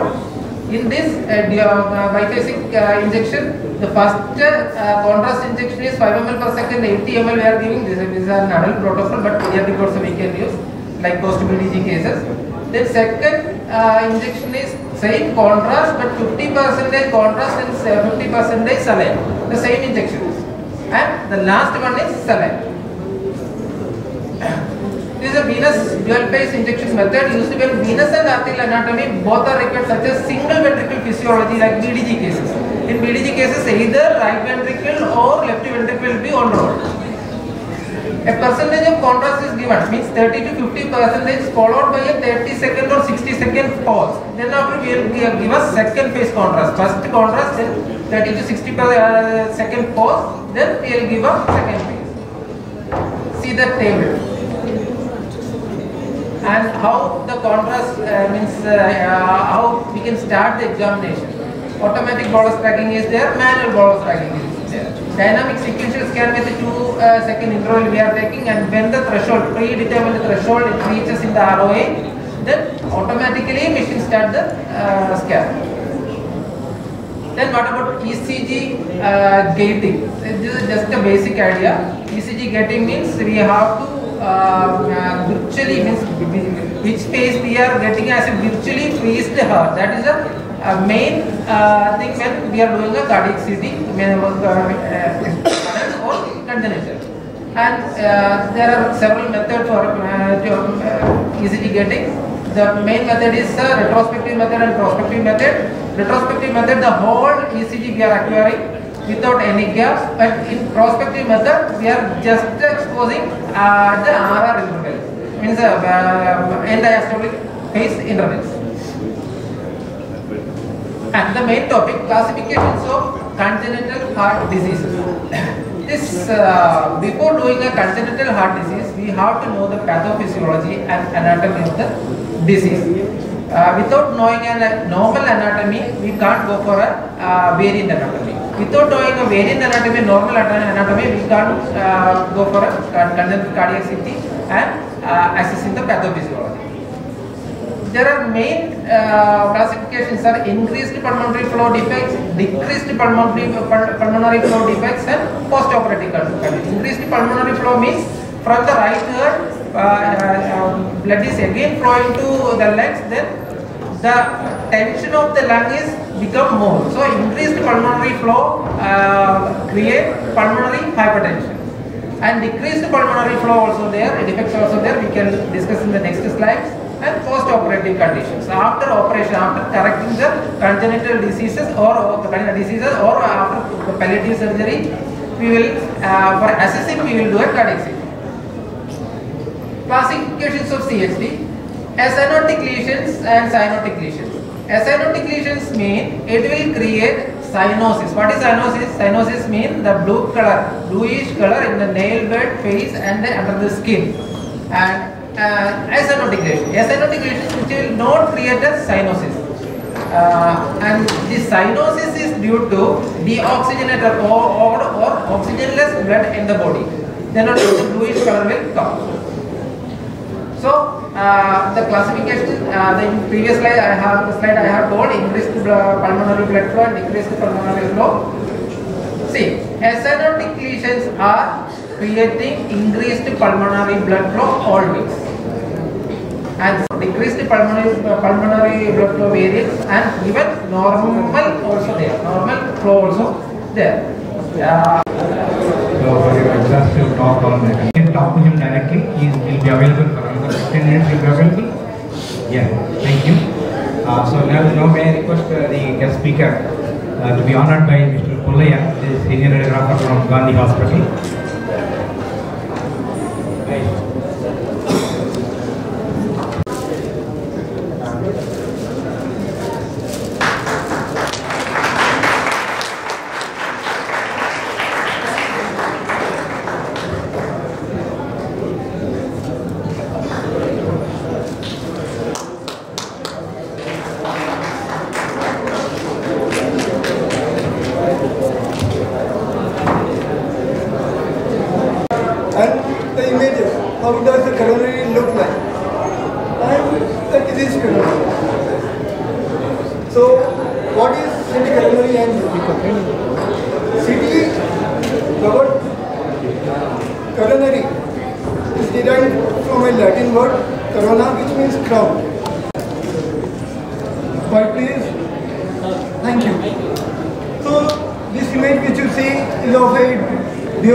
So we have two tubes and we can perform dual energy scans, and we have something called flash CT. Flash CT in the sense the chest and abdomen is covered within 1 second, and we can do even cardiac on this machine, and on this machine the heart rate is not an issue. We can scan it any heart rate, and this is how the heart looks like. When we put a cannula in the right hand, the contrast enters through the superior vena cava, it reaches the atrium, right atrium, it goes to the right ventricle, and through the right ventricle it goes to through the pulmonary to the lungs. And in the lungs, the blood is oxygenated, and the blood again comes back into the left atrium through the pulmonary veins, and it goes into the left ventricle, and again through the aorta it goes to all parts of the body. So the coronary arteries can be divided into two parts, that is the left coronary and the right coronary. The left coronary contains of LAD, ramus intermedius and circumflex. So it starts from the left main. The left main, if it bifurcates into two, then it is LAD and circumflex, and if it trifurcates and there is one more artery in the middle, then it is called ramus intermedius. And the branches of LAD are D1, D2, D3. these branches go towards the left, and the branches of circumflex are obtuse marginal. The reason we give the name obtuse marginal is the angle which it makes with the main artery is an obtuse angle. So it has been given the name obtuse marginal. So it can be any number, OM1, OM2, OM3. And the right coronary artery. You can see few names which are written in small letters, like coronal artery, SN nodal. These are small branches which arise from the proximal RCA, and when the RCA goes down, it gives acute marginal, and when it goes to the base of the heart, it forms PDA and PNP. And the domination, that is whether the heart is left dominant or right dominant, it is decided by which artery forms a PDA or PNP. So indications of CT coronary angio: chest pain, pain in the jaw, epigastric pain, high cholesterol, strong family history, ECG changes. And these are some of the contraindications, like pregnancy, inability to hold breath. There are cases when the ejection fraction goes below 30. So in such cases, we don't do a CT coronary angio. And patients may have arrhythmia. Even in such cases, we don't do a CT coronary angio. So what is the preparation required? The preparation required is fasting. 4 hours is compulsory. You need to have a serum creatinine level. An attendant with the patient. What we do is, when the patient comes, we take the patient history. We make a note of the history, check patient's pulse and blood pressure. And every machine has a constraint. Suppose if it is a 64 slice, we need a heart rate which should be below 70. So for that, we need to give few medications. So these are medications which we give, not all of them, but a combination of them. And these medications should be given by a physician or suggested by a radiologist. You on your own cannot give these medications. So the first one, Evabrad 5 mg. It is a HCN drug. Don't confuse HCN with hydrogen cyanide. Hydrogen cyanide is a poisonous gas. This HCN which you see is hyperpolarative cyclic nucleotide. What it does is, it works on the heart and it decreases the number of times the heart beats, but it makes no changes to the blood pressure of the patient. The blood pressure remains constant. Whereas metoprolol 25 mg or 50 mg, then again metoprolol are of two kinds. One is metoprolol tartrate and one is metoprolol succinate. So what you need to give is metoprolol tartrate. Tartrate works fast, whereas succinate takes time to work. And then Dilzan is given for asthmatics. Sorbitrate. The thing is, we Indians have coronaries which are a little thin. So what sorbitrate does is, it dilates the vessel a little, so that you are able to see the vessel properly. And even IV metoprolol can be given in few cases, not in all the cases. And Omnibic 350, this is the contrast we have been using over years. So, how is the patient prepared? You need to tell the patient to change his dress. Then any metallic objects in the chest region needs to be removed. And IV cannula of 18 size in the right hand. Why right hand? The thing is, when the contrast is injected, it goes into the SVC, and SVC is on the right side. So the cannula should be on the right hand, not on the left. But if you don't find any vein in the right hand, then left can be used for insertion of IV cannula. But most preferred is right. Load contrast into the fresh injector and see that there is no air in the tubing or in the syringe. Explain the patient about the scan. And then you need to place the ECG electrodes, where the red represents right and the yellow represents left. And make the patient practice breath-hold, you need to give him or her a little demonstration how he or she needs to hold his breath. And before you proceed, check for any ectopy.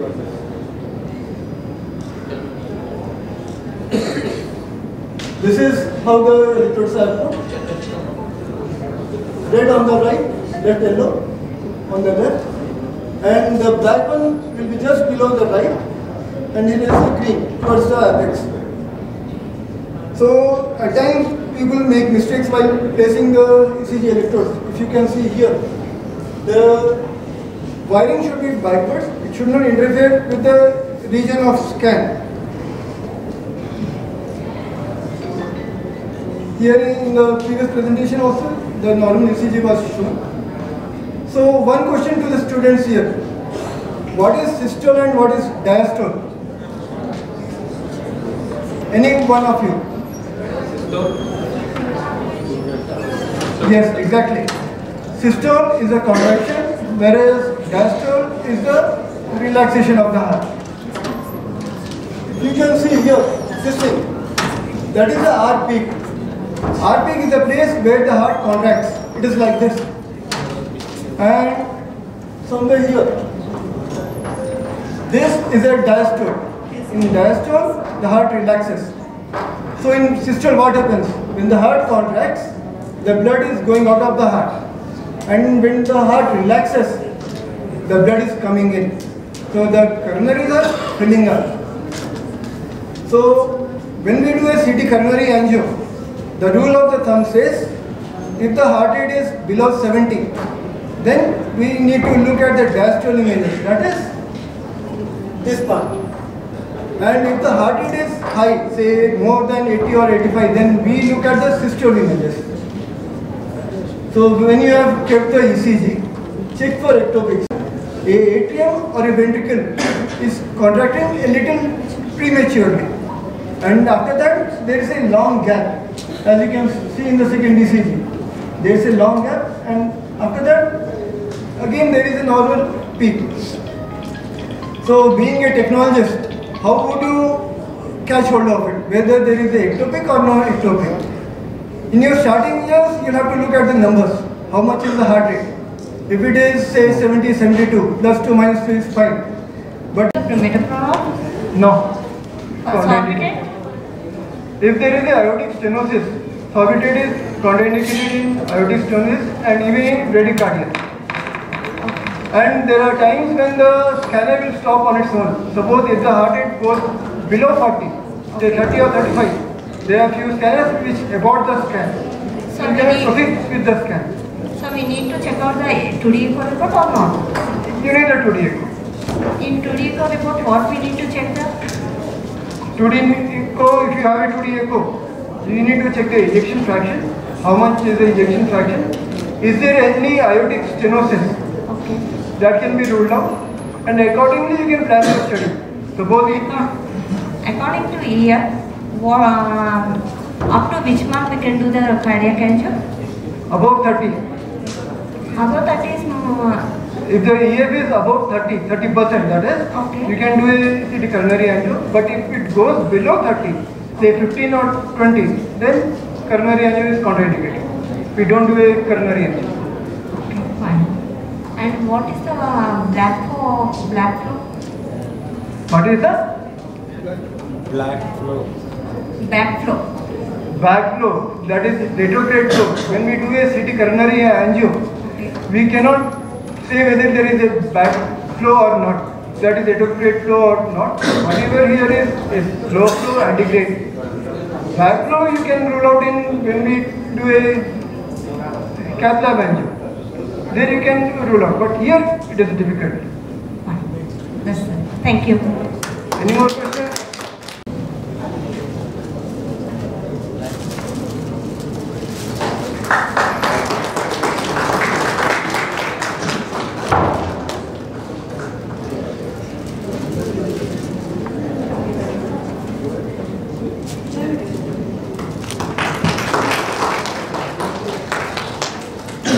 Thank you very much.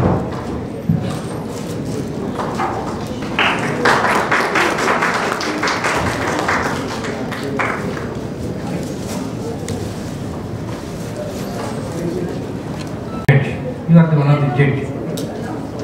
Yeah. Just listen from your voice.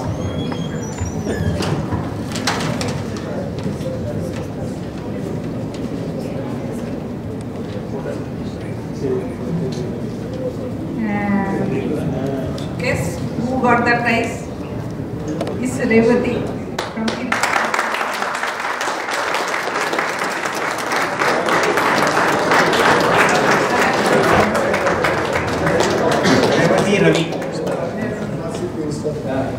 Very good, congratulations. You have done well. Bananas to all the people. No, your task is what type of Poonam banana in Hyderabad. You have to find out and let us know. We also use the same contrast.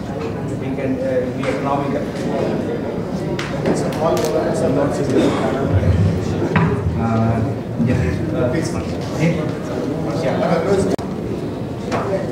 So all the participants are here now. So we will also read out the other numbers after this. You can collect your certificates of participation in that.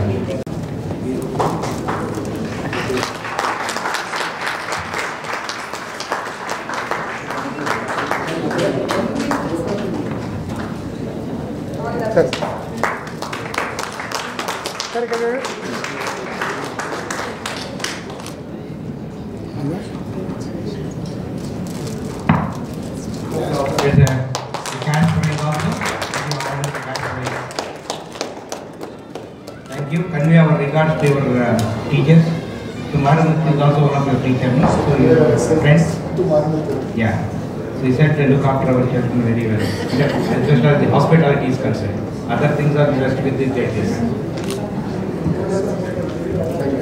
Thank you, ma'am. Thank you.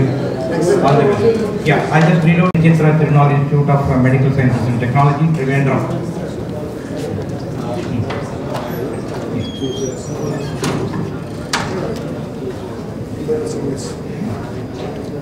Janardhan, please come.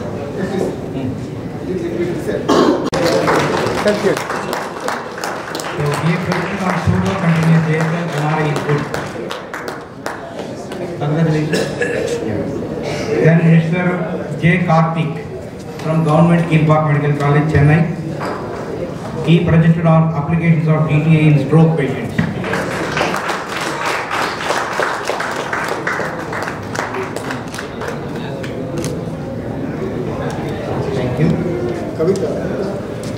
Then breast tissue using digital breast tomosynthesis and its effectiveness.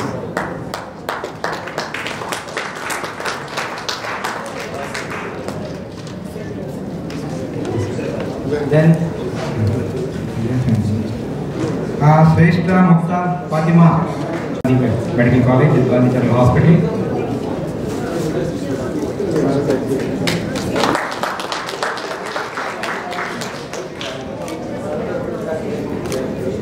Good participation. Keep it up. All the best. Modalities to interrogate the heart. We have the chest X-ray, echocardiography, nuclear scintigraphy, and cardiac catheterization. And what is it we want? We want resolution. We want good information with as less radiation as possible. And we are also looking at the invasiveness of the modality. Like a transesophageal echocardiography would be a little more invasive than any of our imaging techniques. So it's after we have tried and tested all these modalities, when we don't get the answer, that the cardiac MRI was developed. And you'll be surprised to know that cardiac MRI was initially done on post-mortem hearts. They injected contrast into post-MI hearts and did an MR and saw the signal intensity and the enhancement of the scar, the infarcted myocardial tissue. So MRI for heart, morphology. Why MRI? There is no window limitation, has a large field of view. So basically you must understand that when we talk about cardiac MR, we are fundamentally comparing it with echocardiography in terms of good spatial resolution.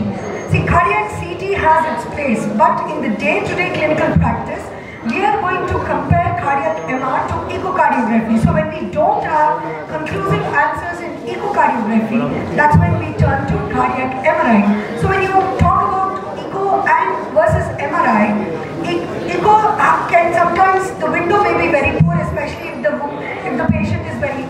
is lots of, bony shadowing, or, the woman has a large breast, you cannot interrogate that.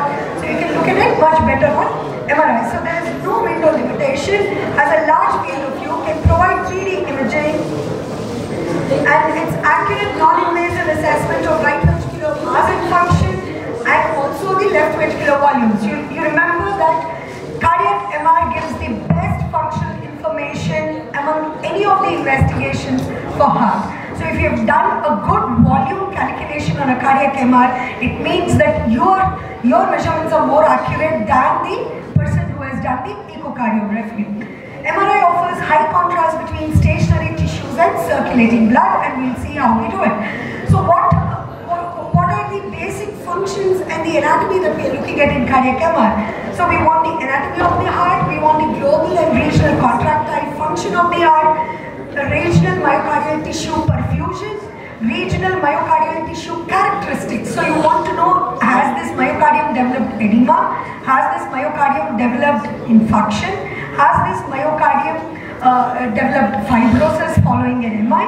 So we want to know all this tissue characterization, which is best seen in the MRI vis-a-vis echocardiography, where you can only make out whether the cardiac myocardium is contracting or not. That's the only thing you can see in echo. Whereas in MRI, you can actually do the tissue characterization. So that's where it is far, far superior to echocardiography. Now, coronary artery lumen, as on today, CT coronary angio does much better than cardiac MR, but I'm sure with the great technological advancements, someday will come where you do a cardiac MR and simultaneously your cardiologist may ask you to do a coronary artery anatomy also. So one-stop shop, cardiac masses. So, but they do very well in congenital heart disease.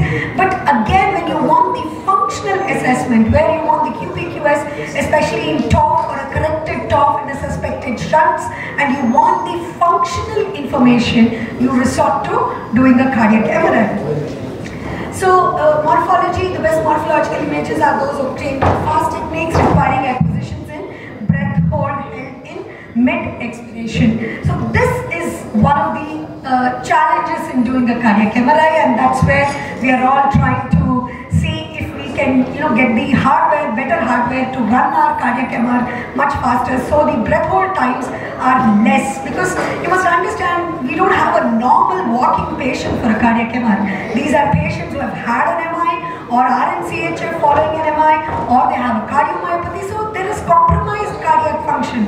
So to expect them to hold breath for 15 seconds, 20 seconds or more is actually not the right thing to do. So this is where all of us, the technologists, the machine, the vendors and the radiologists should work together to get down, to get the machines to do it much faster. One of the prerequisites for an accurate morphological study by MR is an efficient synchronization with the ECG and the presence of sinus rhythm, or at least the absence of uncontrolled arrhythmia. So we are now, when I started doing cardiac MR in 2010, 2009, we didn't have the arrhythmia correction softwares. But now, of course, the newer machines have arrhythmia correction software, and we have kind of overcome most of these limitations. But still, as you heard Mr. Sudhanshu's lecture, where if there is fluctuation in heart rate, where it is 120, the next second it is 40, then your RR intervals are going to get extremely corrupted and you won't be able to scan. But yeah, we are getting there. So practical setup, safety issues, attraction of ferromagnetic objects, these remain the same for any MR study.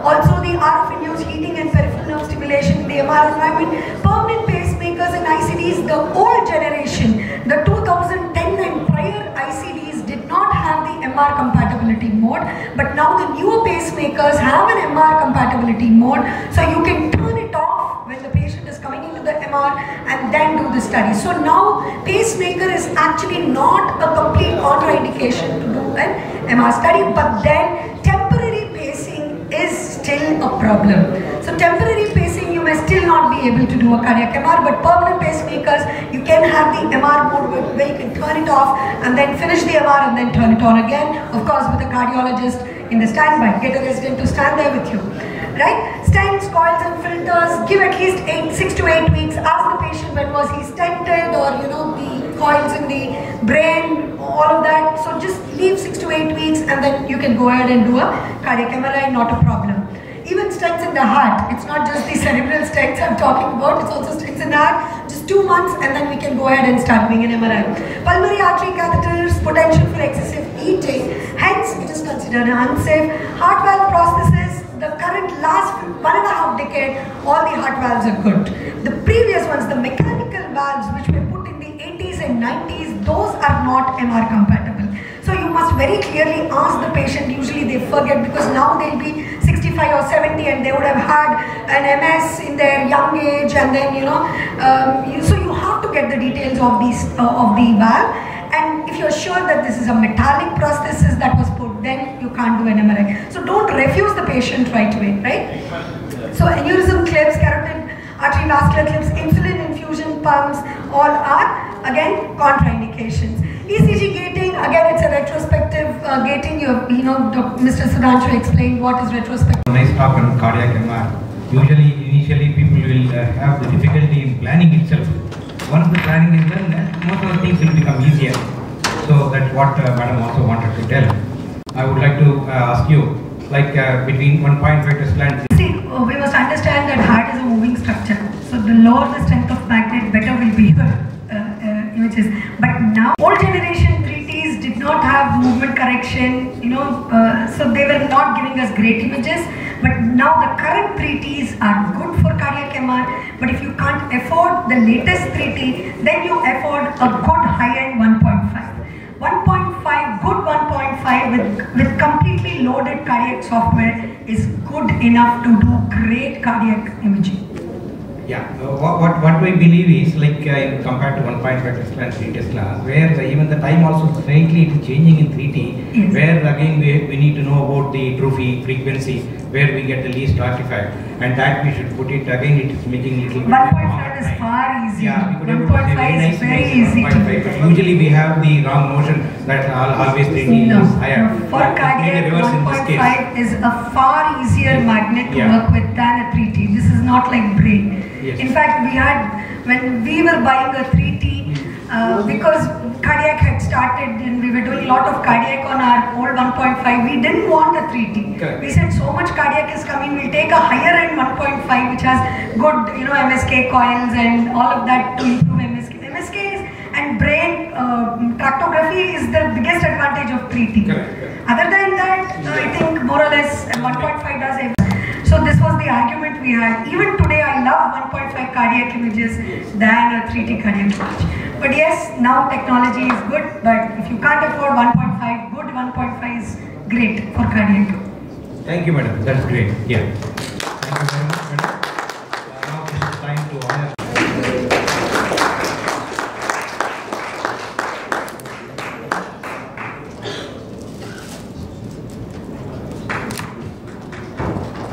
Thank you, madam. Thank you very much. So, what is the isoosmolar contrast? Molecule name or brand name which you are aware? Product name or molecule name? Please raise the hand. Iopamida is the non-ionic low osmolar contrast. No, Omnipac, as you said, it was IOXR. That is the again. So yes, thank you, madam. So that is the right answer. Visipac is the isoosmolar contrast. Can anybody tell what is the osmolality of the blood? So this is the last question. So we are very close. 300 is very close. Can anybody tell the exact answer? 300 is a very close number to the blood isoosmolality, osmolality of the blood. 80 or 90? 80. 290 is the correct. Thank you. Thank you very much. Great thing. Winner also will get prize. Runner also will get prize. So everybody there is done that you can get a prize. Be involved in the quiz. Over to Sujata. Yeah, so there are two groups here. They are sitting here. Madam will conduct.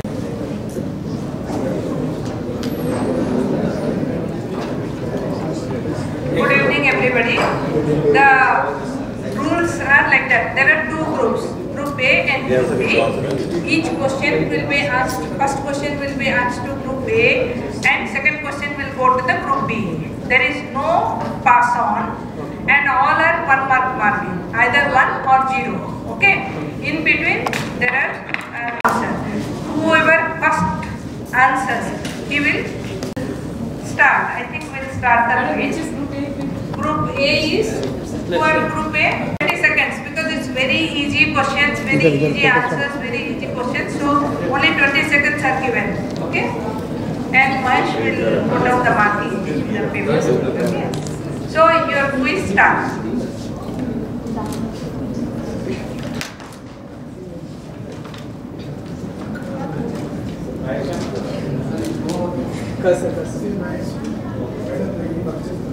Yeah, slide is not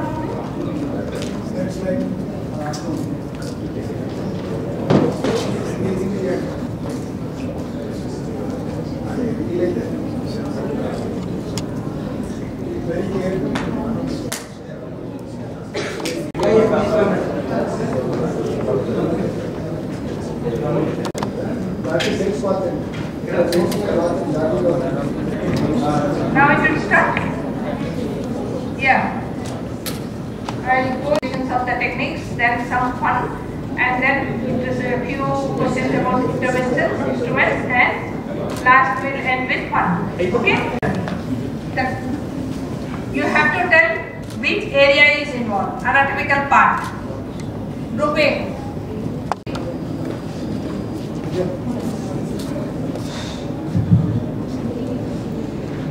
Which part of fonts? This area of fonts, which is this area? Sorry, which is this area? The problem is here, you have to locate the area. It's not fonts. Okay, so you got 0. See, such a beautiful distended gallbladder wall thickening and all. This is the gallbladder. So both the groups got 0. This is the gallbladder area. Gallbladder is pathological. You can see it is a polycystitis. Location, you have to just tell location, nothing else. This is the MR, cervical spine, sagittal view with contrast.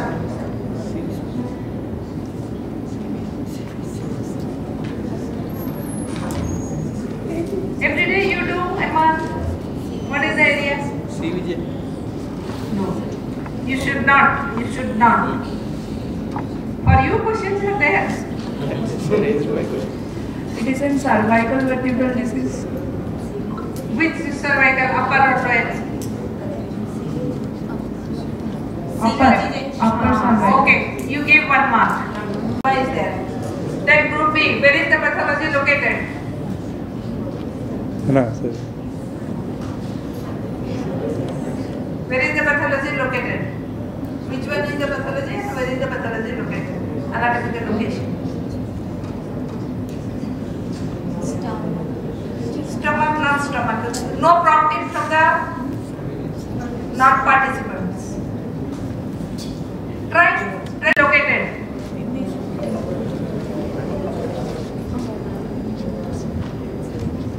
It's a tumor at the region of temporal.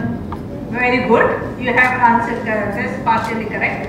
And then give her half mark. So actually, that part of the bone is involved. This is the temporal. This is the part of the temporal bone. That is also part of the temporal. This is the diaphragmatic bone. Actually, this is the sphenoid bone is involved. Adjacent to that, there is temporal bone also. Okay, this is here the temporal bone. You have done partially correct. Actually, this region is situated in the green zone. That is the sphenoid bone. But we are giving mark. Okay. This is the MRI pelvis. Female patient. Female patient, what is most common? Pelvis. What are the structures of the ovary? So you give mark. So that is, you are seeing distended bowel loops.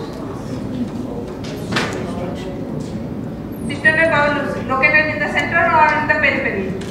If central, then what are the loops? If periphery, and what are the loops? You have to say whether it is a small vowel or large vowel or where is the pattern. At least guess.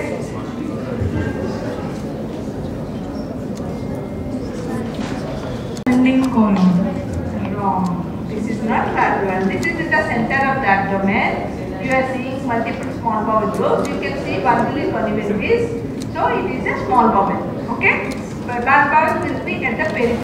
Lesion situated. Huh? Where? What is this scan? What is this scan? Chest. Contours are plain. Chest scan, it is an axial view. Abnormality is seen in chest. Where is the lesion area? You are seeing a big mass, right? Sorry. We are seeing a big mass. Where it is located?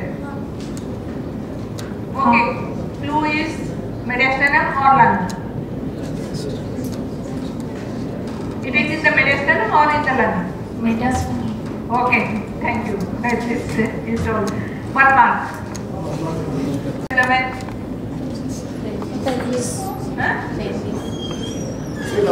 CT scan of abdomen. This is abdomen. Where is abdomen? Abdomen is pelvis. Pelvis.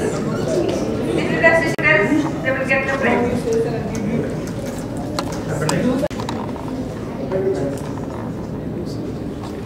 It's malrotation? Intestinal obstruction? No, this is barium examination, right? Barium will follow through. Yes, very good. Who told the classical section? Give a big clap. This is the IC tester. This is the contractile system. This is the terminal. Yes. Thank you. So next round starts. Madam, group A. Group A. And what is the techniques? We will be using sequence of top and tricks and tracks. Okay, give 1 mark. Very good. Procedure. The procedure is very minima. Varium minima. That's what we are not seeing in full varium column. No? You are seeing up to only sigmoid column. No? You are not seeing everything.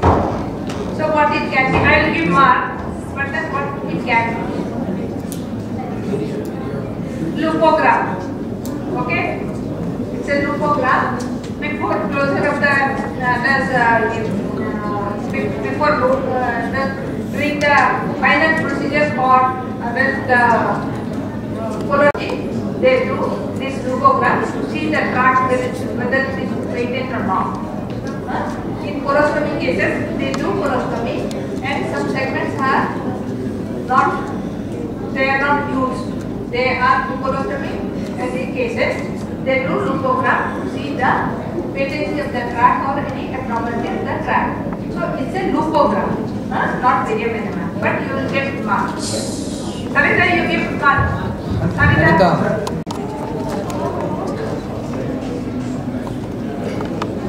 What is this technique? Everything, no?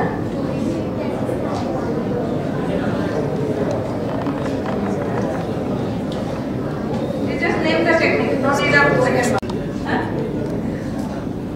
Split bolus technique.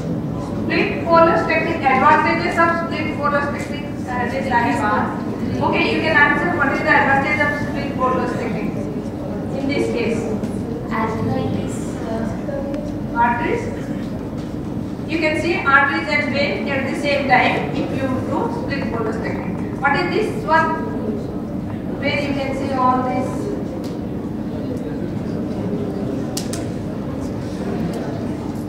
Where you can see half mark, you give half mark. What is this technique? Ureters and urinary. Okay, procedures that will be similar to IBP. Hemangiogram. Okay? Good. CT angiogram. CT angiogram. Okay, very good. This is a coronary CT angiogram. And then, but this is the graph to see the graft. Okay? You can see the grafts are there. MRCP. Very good. It is the MRCP. MRCP. Pathology. What is this one?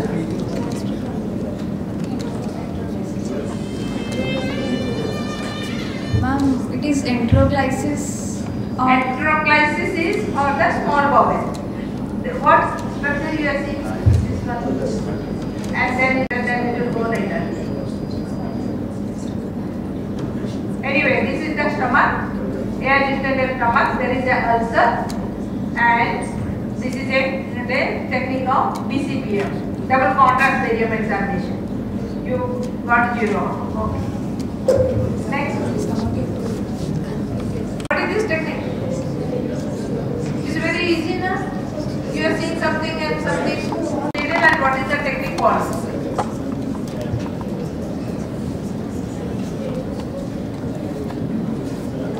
If the big lesion is there is a big lesion. This is the modification of that. CT coronary angiogram. Very good. It is CT coronary angio, and we saw that one is left angio. It is volume full muscle. What is that? What you are seeing? What are these things? Then what is this technique? Is it T-tube cholangiography? T-tube cholangiography is for biliary. It's a pilot process, means. This one is for the kidney. Anyway, you attempted. It is like T-tube cholangiogram, like investigation in kidneys. Somebody told Cortical post-pose. what she is telling. Cortical post-pose. Simone, what is this technique? Yes. MRI. Brain MRI. Brain MRI. What is this sequence?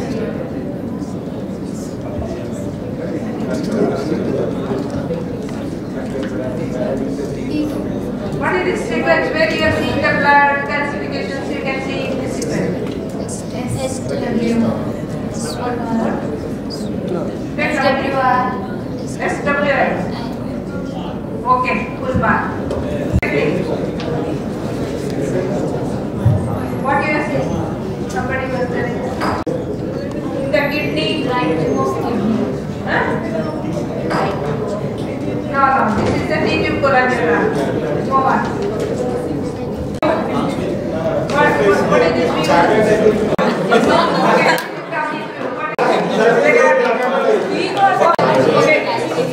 What is this view? Very good, 1 mark. Cervical spine. Okay, cervical spine and this is CVJ. Extension. Okay? View of the OPG. Okay, half one. What is this view for audience? Somebody told clavicle. Who told clavicle? Who? Give her right. This is RGU. What is this complicated? Yes, somebody is telling. No.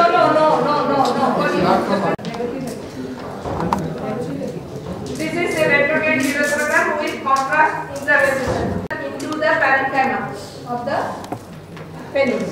Okay? You have good.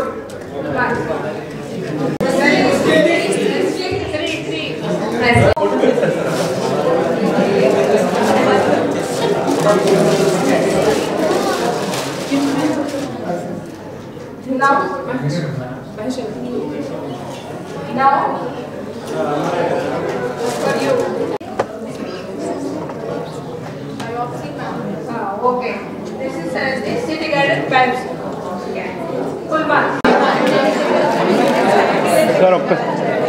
కొద్ది side ఇవ్వండి sir.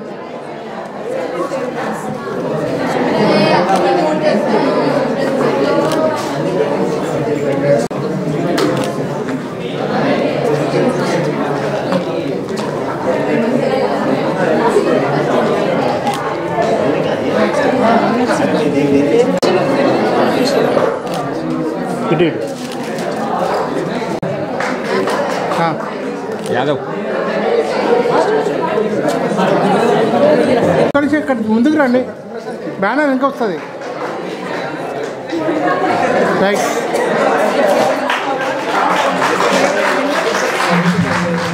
Catch plate make it right with laser.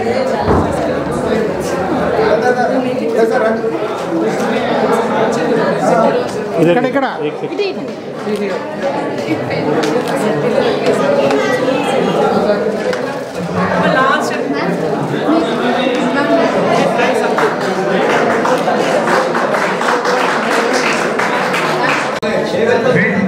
More 5 minutes.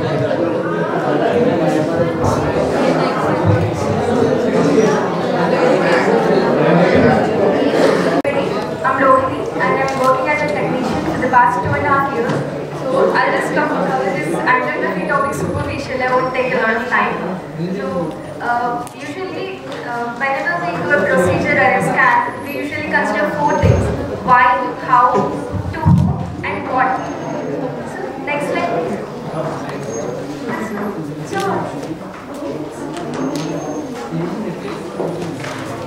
how, why, and pre and post operating and anatomy of the angiogram.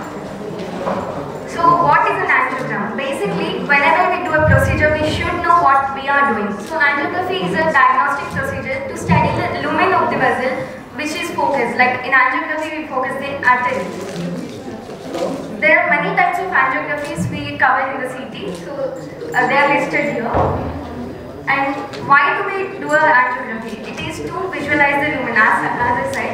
So the pathology that we will be focusing in the angiographies will be blockages, aneurysms, vasculitis, stenosis, disorganized vessels as in AVM and all. And these are some pathologies. In that first it's aneurysm, and the second one is the blockage of the artery, and third one is the AVM, which is the malformation of the capillary vessels in the arteries and veins in the capillary state.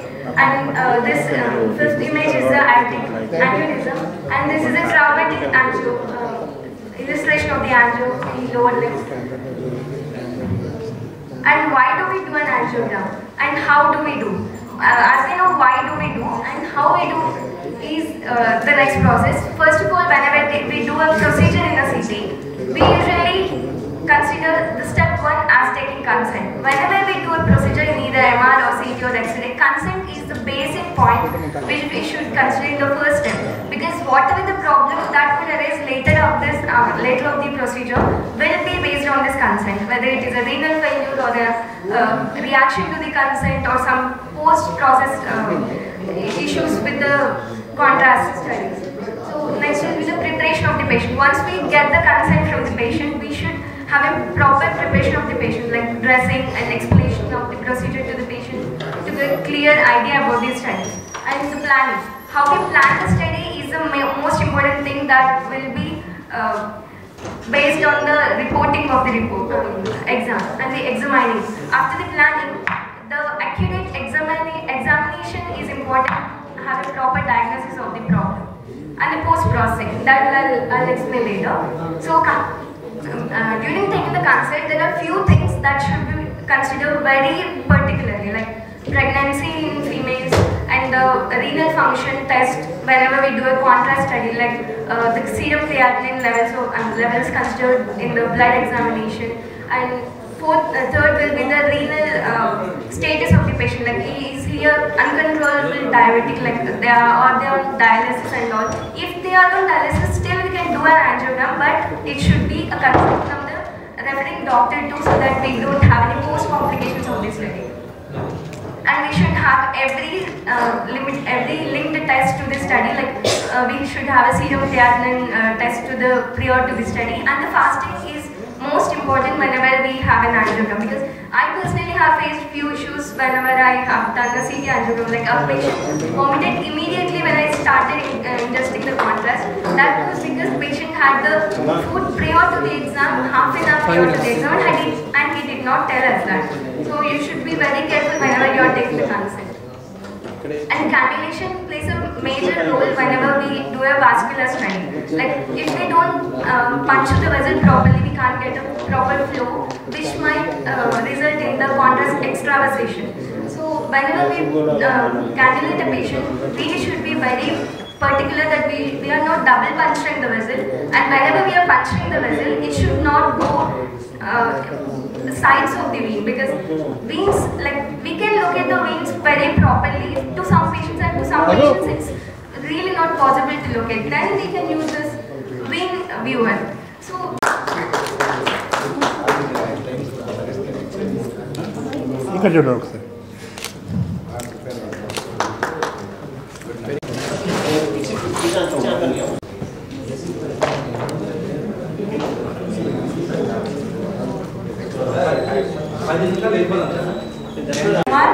Tachygraphy for neuroimaging. So the introduction part, actually detail is the base of detail is DWI, and in that we are going to see only the fiber category. We are not going to see any detail. We are going to only see the fibers in the 3D reconstruction zone. So the basics, as I said, detail basis is the diffusion.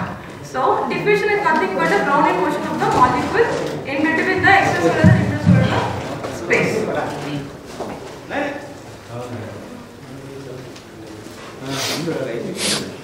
So we need to know something called isotropic and anisotropic. And isotropic is not related to the biological tissue, and anisotropic is related to the biological tissue. So the direction will be different. That is the key point over there.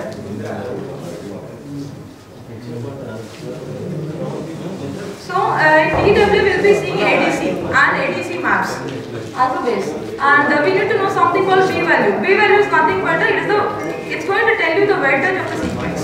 So P0 is the zero weightage, and like that in brain we will be using three different values in P0. One is P0, P100 and P1000. Like that we can manipulate this. And the basic DW pulse sequence will be 2 values. So with digital sensitive, diffusion sensitive gradient should be used before and after the 180 degree, and followed for the normal image modules. So there is something called trace DW and ADC map. So 2 minutes, please. Okay. Because the audio. Okay. Go to last. Fiber tactic mapping is like this. It will be shown like a 3D image. It will be with the color codings. Sir, middle rank, sir.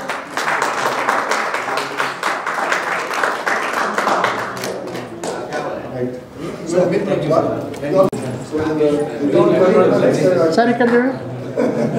Sir.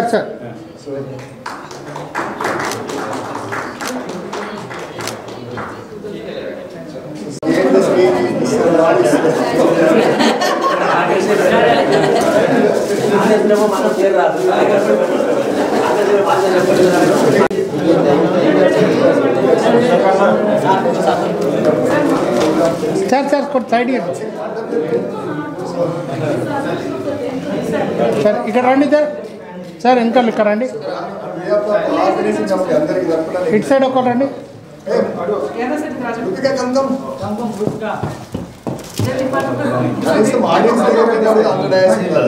చూడండి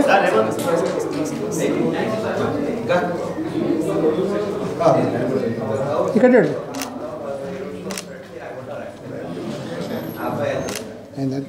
sir కొంచెం side ఇవ్వండి right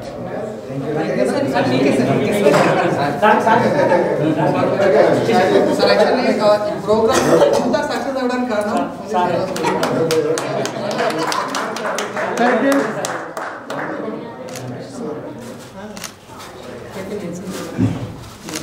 Appreciation from colleagues.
Without audience. Full audience in the morning, sir. Yes. చాలా maximum full ఉన్నారు. Hey, no.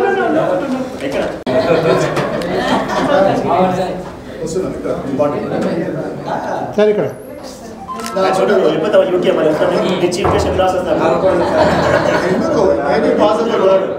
Very possible.